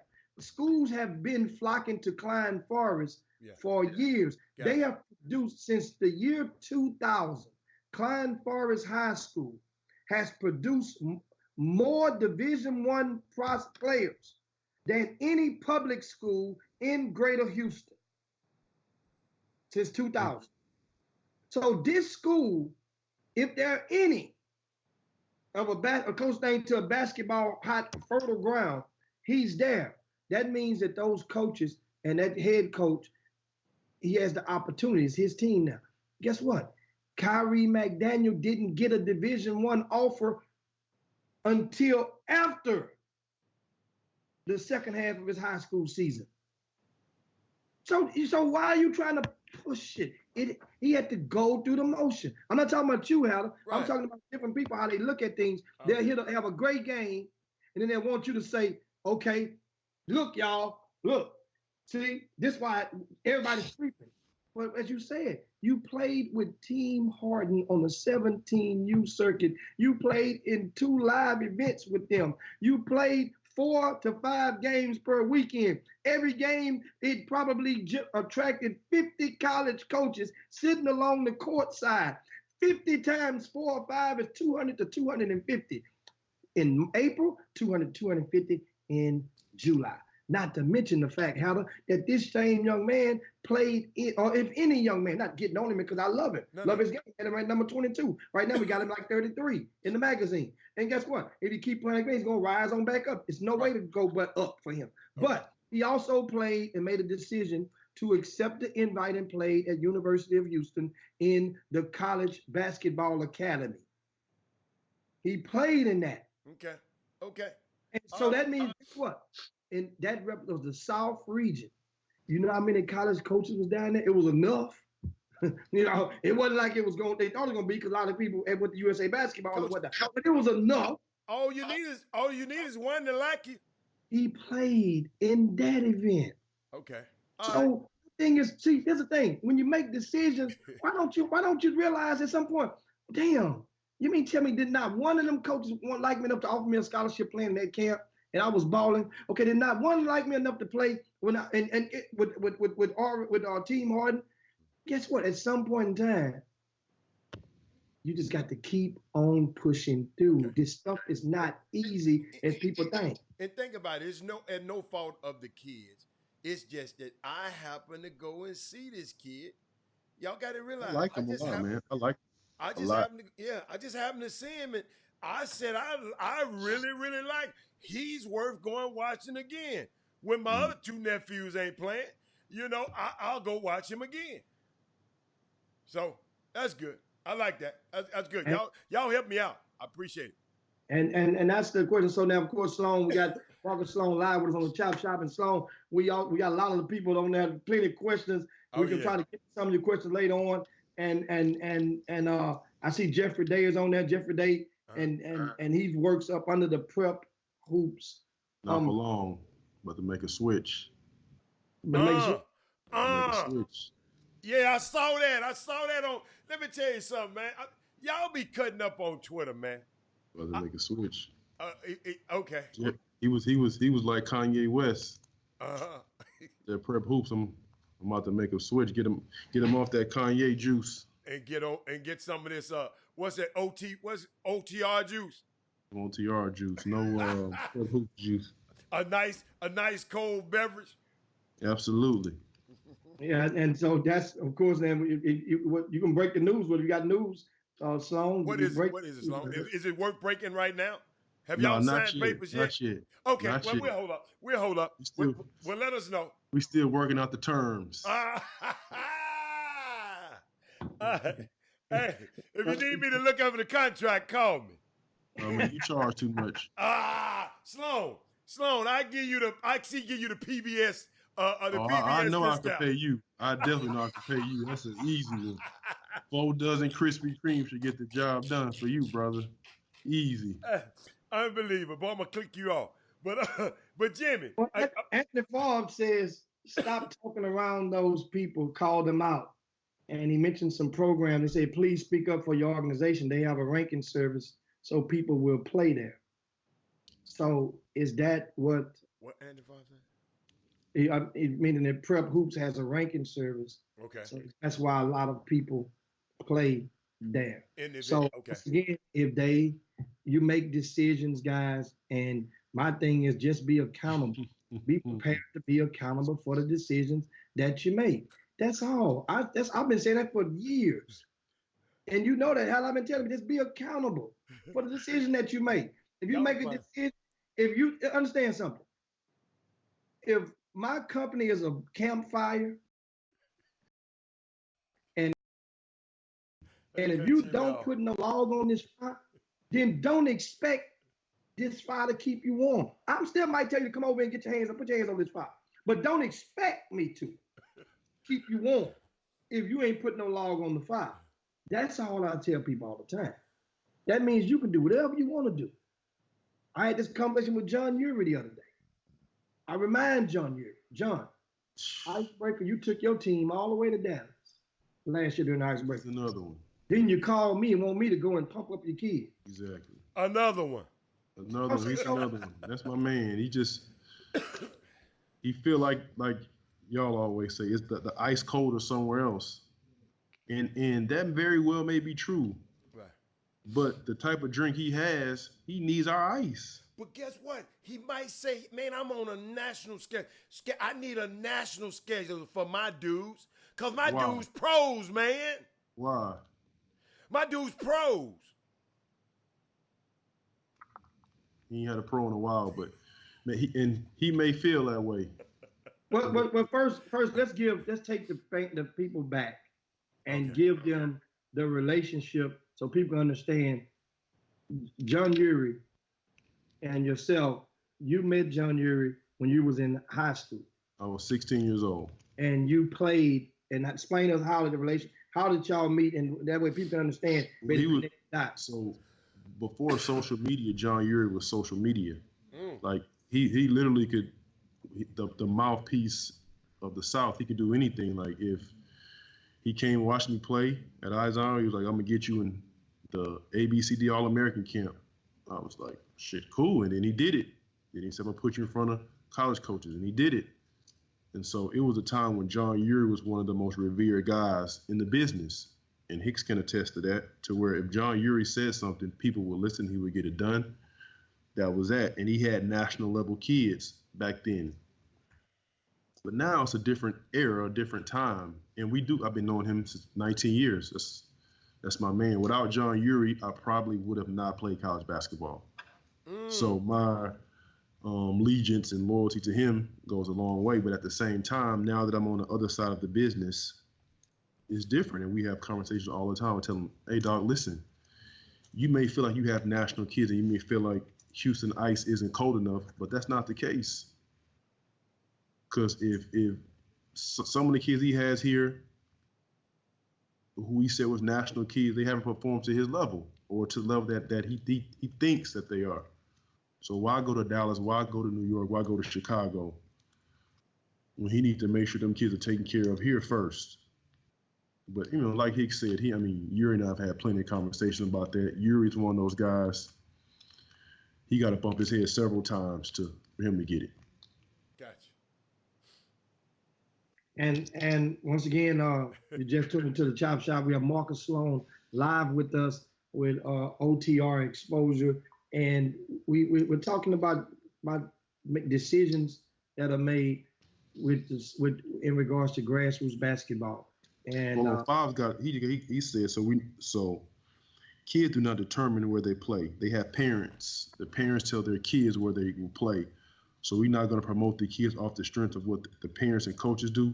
No, we're not saying we won't promote them. But what we're saying is don't, even though, again, it's one of those things. It might not be their fault, but it is their problem, right? So, again, that goes back to the organization. And we're not saying we won't promote them, but don't come to us begging at the 13th hour, like, "Can you help my kid? Can you help my kid?" When we could have possibly helped your kid from the beginning. That's it. And a lot of people out there understand, you try to lump this grassroots travel season in conjunction with a vacation. And a lot of parents, that's kind of like how they do the schedule. You want to go to certain coaches out there I've talked with, and they go to certain cities where they have old college buddies live in, some relatives live in, and they double down as a kind of way to geographically make it favored to their lives. That's not a bad idea. It's not bad, but if that's the reason, then that's your reason. Right. You see? But it might cost you. But no, but understand, you're at the sacrifice. If that's be the case, it's kind of like sometimes I could totally understand if you're going somewhere and there's a logistic reason behind it. Like I know certain people went to a certain tournament because a certain college coach or maybe two said that's where we're gonna be at.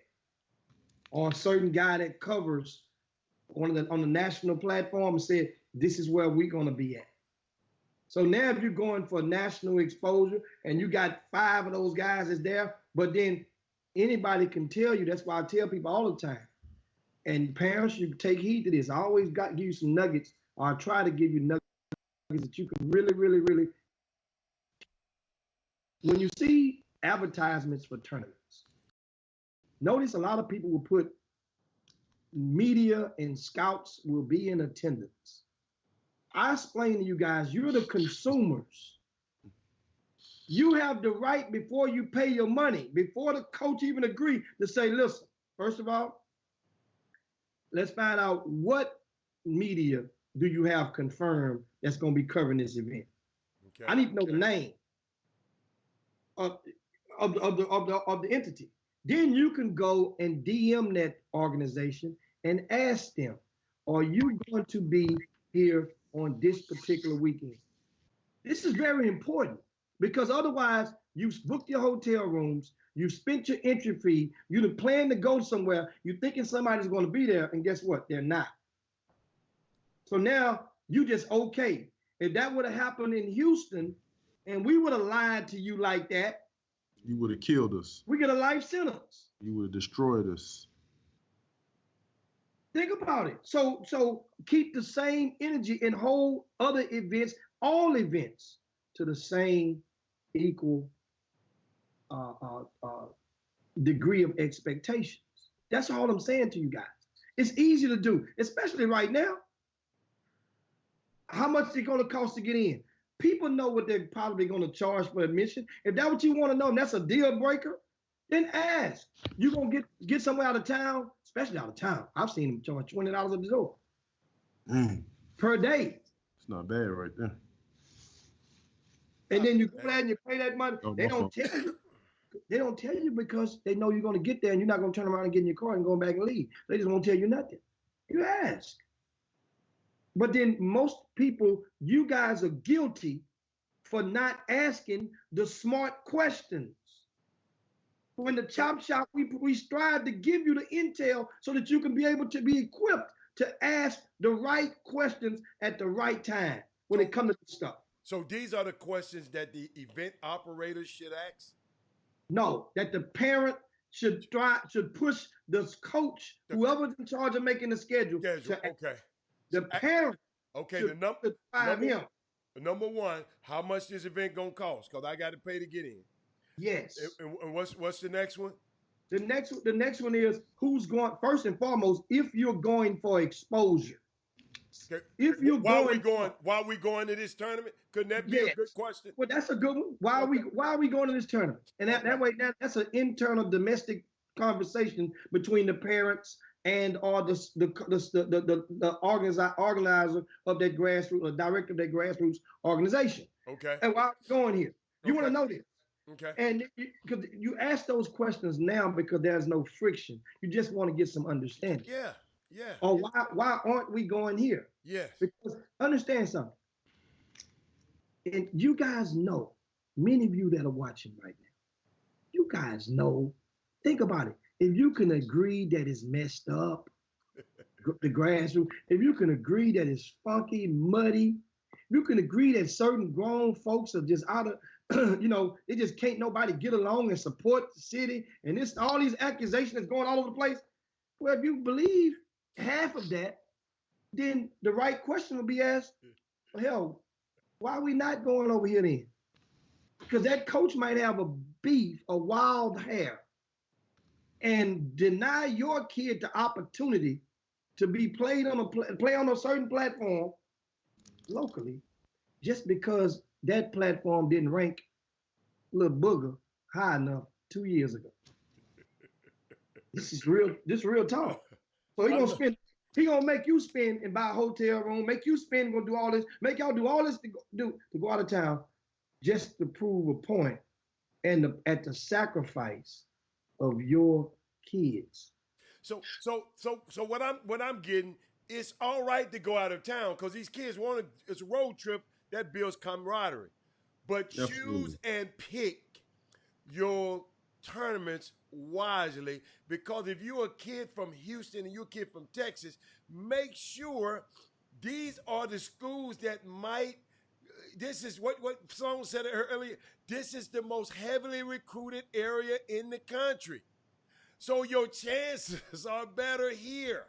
So make sure they get back to the key tournaments here. I think that's what you're telling the parents, Jimmy.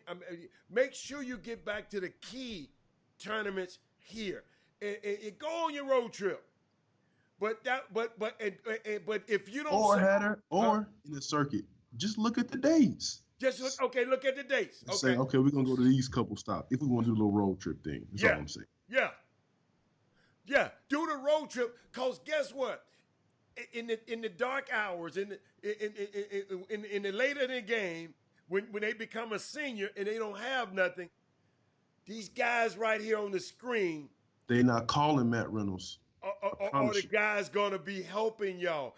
I mean, I'm sitting there talking Sloan this morning. I mean, coaches ask, man, I be laughing at Jimmy. Man, I got to talk to this college coach. I mean, sometimes y'all listen. We be late on the chop shop for a few minutes because Jimmy talked to a college coach about your sons. They have no idea. I No mean, idea. I've Can't been have a there. date night. Idea. Can't eat at the table with your kids. Can't eat with your family. Can't go to the movies. They gonna call. Even last night. Always in trouble with your significant other because you're always on Yeah. the phone. They gonna call. So we can have this thing so I can be able to have Sloan on the show with y'all without a hiccup. I had to call him dial him a couple times last night, and I know his wife said, "Oh, who the hell is this Skyping you?" Come on, You man. know, thank God it was. 10:35. Yeah, You know. thank God it was me. But I had to look. It's funny. You call. I was in the car. I said, "Hey, I'm in the car, Hatter." yeah. Just in case you said something slick or, hey, I just had to, Oh yeah. Boy, I love it. I love the way you did it. But guess what? But I just want people to know. I mean, I'm not saying Jimmy just said this is a slimy business. Everybody out for this. Everybody out for this. Everybody, whatever. But still, your goal and your son's dream is to play college basketball.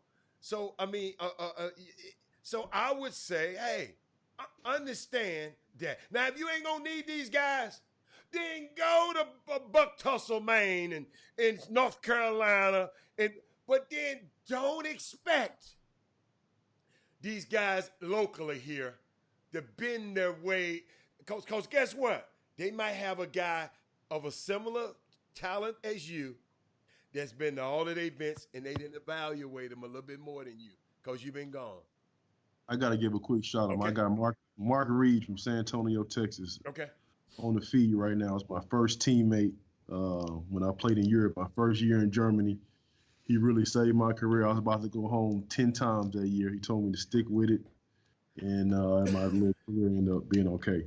But really, man, like real quick before we go, I'm gonna make a pitch for this Christmas crossover really quick. Okay. Yeah. That's what we were just about to Let's get do into. it. Let's do it right now. Go do it. After going to the Hoops Giving in Dallas, Hoops Fest in Dallas, and just seeing like the atmosphere, even at Duncanville, just seeing the atmosphere and how people really supported Glenn at that event, I really believe that the Christmas crossover has quality enough teams and players, and it has what we call sex appeal for the city, where like some of the better players in the city are playing. And it will be, for some of you guys, their last time playing on the stage like this. I think it's very important for us as a city, as a culture, to support these kids and come and watch them play at this event. Gotcha. Hey. And without further ado, of course, the schedule was released on yesterday, and you guys can go and follow. What's the social media tag, Sloan? Them to follow. Just hashtag Christmas crossover. Just the whole word Christmas and crossover. And that's on Twitter. Check out the schedule. That's December the 20th and the 21st. And speaking of the Christmas crossover, 6 games on that Friday, 5 games on that Saturday. And I think that admission is I think it's only $10. $10, yep. $10 flat across the board. That way nobody to worry about getting changed easy. You got the Christmas holidays that's in full effect during that time. And we're not trying to go and make you guys have to make decisions of whether you buy a Christmas gift or come and watch some good basketball. Remember now, be a part of history. And that's the thing that I'm one of the things I want to add on the Christmas crossover. This is the only event in the state of Texas that will be held on a college campus this season. Let that resonate. It's not the only one it's the only one this season that's on a college campus. So you start thinking about it and say, you know what? It's kind of like when we mentioned the Glenn Smith, and we're collectively, if you didn't know, myself, Marcus Sloan, Glenn Smith, this is a collaboration. So for all you out there that wonder, well, man, why can't they come together in the state of Texas and do an event? Why everybody? Well, this is it. This is it. And let me even speak on that. Listen, in when you do events or like when you're in this business, you have to have a certain level of ego to be successful. That's a fact. Jim Hicks has been doing this since 2000. Glenn has been doing events a long time. This is only really my second full year even doing evaluations or in this business. I am very, very, very ambitious. Just as Jim Hicks is, just as Glenn Smith is. So for me, in my mind, like I want to put on big events. I want to partner with Jimmy. I want to get to Jimmy level. I want to surpass Jimmy. So sometimes what people may see as, it's in my rivalry, Jimmy and Glenn, like they push me and they kind of force me to like do better events to switch things up, as they should. They're all, they the OGs in the game, right? So for me to be a part of this is very important for this event to do well. And man, like I tell people all the time, there's very few people more Houston, Texas than me. I'll ride for Houston, Texas all day, every day. You see me at an event, I got on Houston jersey or Oilers jacket or Houston versus everybody something. So this event is important to me because I always want to represent for our city. And so just seeing that event in Dallas at Hoop Fest, it made me think, I know the Dallas fans or culture isn't better than our culture here in our city. So we did what we could to get the maximum, quality, like I said, quality players, quality teams at the University of St. Thomas, a great location. And I hope the city comes out and really supports these kids.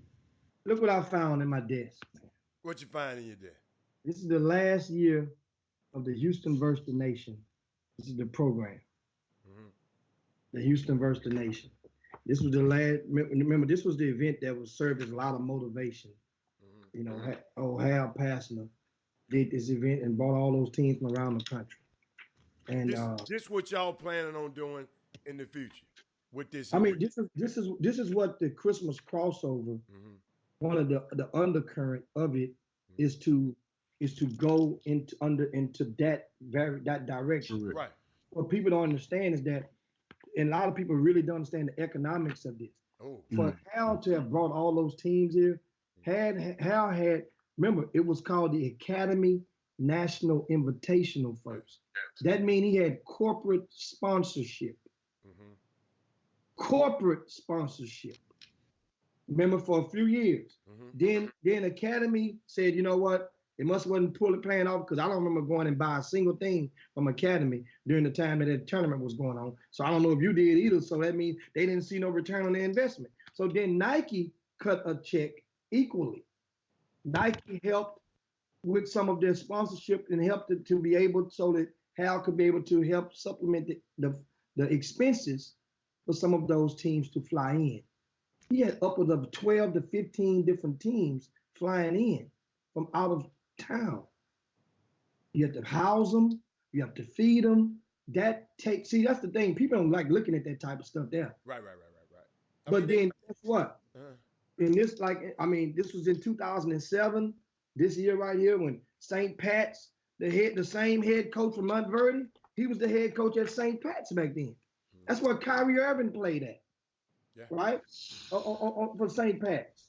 A lot of Kevin Boyle is a coach at Montverde. Yeah. But my point is, we bought Anthony Edwards here last year. Yeah. It may have to possibly be number one pick in the draft. We bought Anthony Edwards here last year for this event, and also a team from out of DC, and also a couple of teams from Louisiana, a couple of teams from Dallas. Right. Next year, we got Wheeler Avenue from Atlanta, Georgia. We got one of the top teams in Mississippi coming next year. This year. When was the last time anybody had the number one player in the country in Houston at an event during the high school Scholastic event? The number one guy. During the high school Scholastic event, I would have to go all the way back to either Rick Nelson and the Academy National, the Houston versus the Nation, which I just showed. That was probably the last time #1 player in the country during a school athletic event. Rick Nelson had the young man played against Gerald Green back in 2004, and that was when that was his first of his hoop fest. That's where it started at Lutheran South High School. Chris Rivers had gave him the sponsorship. Remember, once again, he had sneaker sponsorship. It means a lot. Well, guess Chris what? Reebok. Y'all need to get on y'all grind and get some corporate sponsorship. Well, remember now. So coming on the feed, we got to address real quick before we go. What's that? Clarence Harris said, I just want everybody in Houston basketball world to stop acting like they give an F about kids. It's all about the money. You're not coming to my tournament, so I can't make no money off you, F your kid. If he not LJ, Cryer, or Tremont Mark type of talent, we have to make money off you to promote you. Somebody tell me I'm lying. So well, I've already replied, gave my take, but you can give your take, your comment to it. Clarence, this is not a volunteer situation. I'm not spending all this time, all these resources, my gas coming to watch your kids play, my energy writing these articles, talking to these coaches for free. You're absolutely right. It's about the money. That's a part of it. This is not goodwill. This is not a charity. Nobody's doing this out the kindness of their heart. You don't do your job out the kindness of your heart. I guarantee you at your job, if your employee was like, hey, we want you to work these hours for free. Come on, man, you're not working for free. It's a plus we get to help kids, absolutely. But a part of it is economical. A part of it is, this is a business. People got LLC, people got DBAs. It's business. Yes, it's a business. This isn't charity. This is not like make no money. Like what type of money are we talking about making? And no, this is no disrespect. It's not like you got 17 McDonald's All-Americans in Houston every single year. Now, if we talking that, or we not talking about 10 top 10 national teams in the country, they all in Houston. That's how you make money off people. When you got, we don't have products like that. So yes, it's a business. Things cost. Gas, gym. Absolutely, it costs. Absolutely, it's about making money. It's also about helping kids too. But this is a business. We're not doing this for free. And on top of that, it's not like y'all grateful anyway. In the first place. So you mean to tell me y'all gonna be hungry and we gotta do it for free? Come on, man, that's not realistic. If you want to make that statement, be realistic. Well, one of the things I'm glad about, I used to get flack all the time because I think I was probably on the front line of people. They would ask, and I got a lot of flack back in the days from different, guys around the city. And I remember guys like a Marlon Lowe. That ain't right, Hicks, for you to say that. No, you want me to sit there and lie to you? You really want me to sit there and lie? I'm never sitting and lie to you. I don't have the energy to sit there and worry about lying to you about your kid. So it's easy to help me to tell the truth because I ain't gonna worry about trying to remember. So that's the thing with me. I mean, it's understand. And here goes something else too. I bet you $1 million you wouldn't tell Hal Pastner that. I bet you. Or Mike Kunstad. Mike Kunstad, y'all go to the gas so faithfully like Jesus Christ gonna be there and have no questions about paying that cost. I got something. No questions about paying that entry fee. Not one question. Hey, Pastor, can I add something a little bit, Pastor? Hold on. I just want to add something. I got to get some little business out the way. Then I'm going to add something from Shanquetta. I hope I got it right that time, Mr. Slim McDaniel. Yesterday, I did not, Sloan, talk about my starting five. Todd Holmes, Derek Johnson, Dale Anderson, Jack Reese, and Corey Willis. And today, I'm not going to leave without saying today's starting five: Corey Willis, John Newsom, Derek Johnson, Todd Bowley, and Laurie Dotson. But Shanquetta Pelzer said, ungrateful, ? What do you mean by these ungrateful people out here?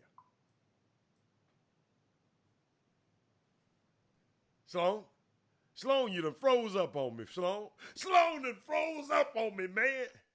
My fault, man. Hey, I was on my computer. That's I was all doing right. too much talking. Hey, Shanquetta answered a question that broke the internet. Prep who cut Sloan ass off. She did. What you say? But Sloan, she said ungrateful. Oh, there you go again. He off again. He said ungrateful. What you doing? You're hitting the wrong button though. But I can hear you. I hope they can hear you because you off my screen. You're off my screen for some reason. But keep talking. What did she mean? What did you mean? Like, so for instance, I think some parents are ungrateful as far as taking into consideration that, like, we also have families and things we have to do. But we coming to watch your kids play. We coming to evaluate your kids so we can help them.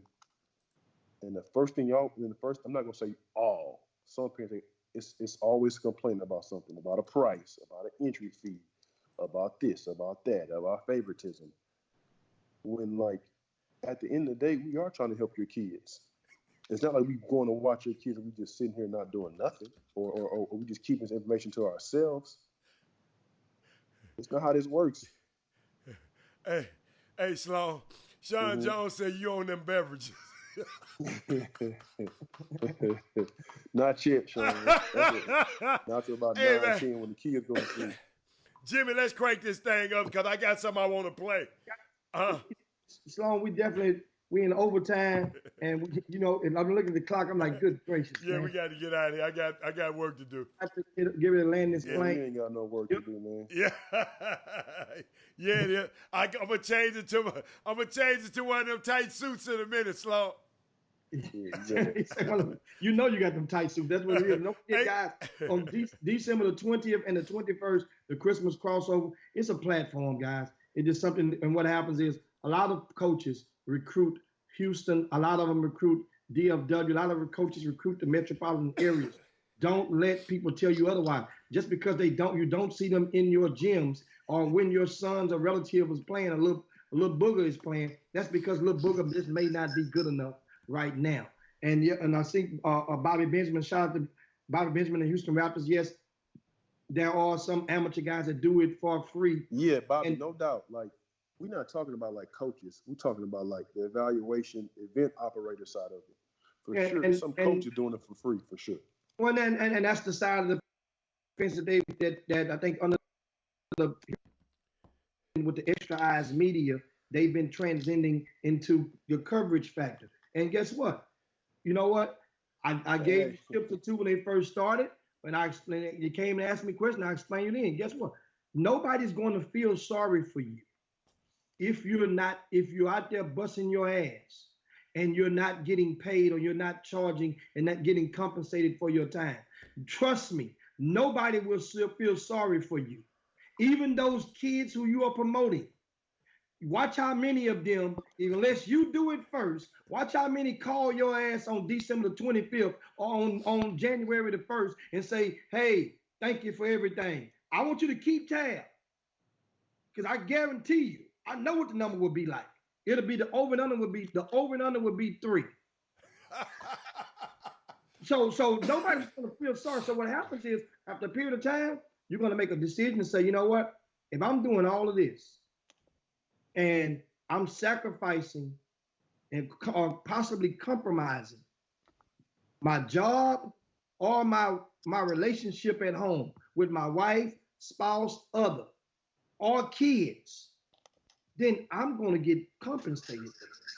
That's how you got to look at it. At some point in time, it ain't no if, and, but, ain't nothing in between.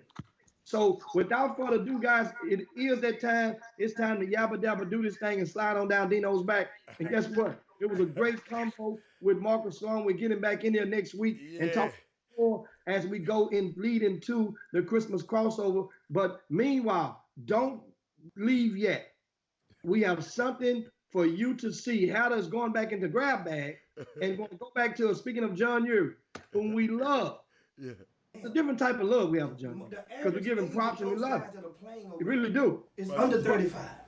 And that's playing in the Pro City League. So the times changed. Last year. This city has always yielded talent. Don't let nobody tell you different. The thing is, the means of which some people had to go and get discovered the opportunities have swollen and have dwelled. There's no one guy, like you mentioned a while ago. You and Hal Pastner were the only two sneaker teams after 2003. After only two. They had elite guys. Well, I mean, but understand, and still, think about this, and still, there were guys now, for albeit, he's passed away, and David Salinas, the Houston Select still had at least 5 Division I players every single year. And he was doing, and right? that guy, rest his soul, he was paying him too. It doesn't matter who was it. But he was paying him. I wasn't. So John, I wasn't. Really So you got to tell the truth, Jimmy. So.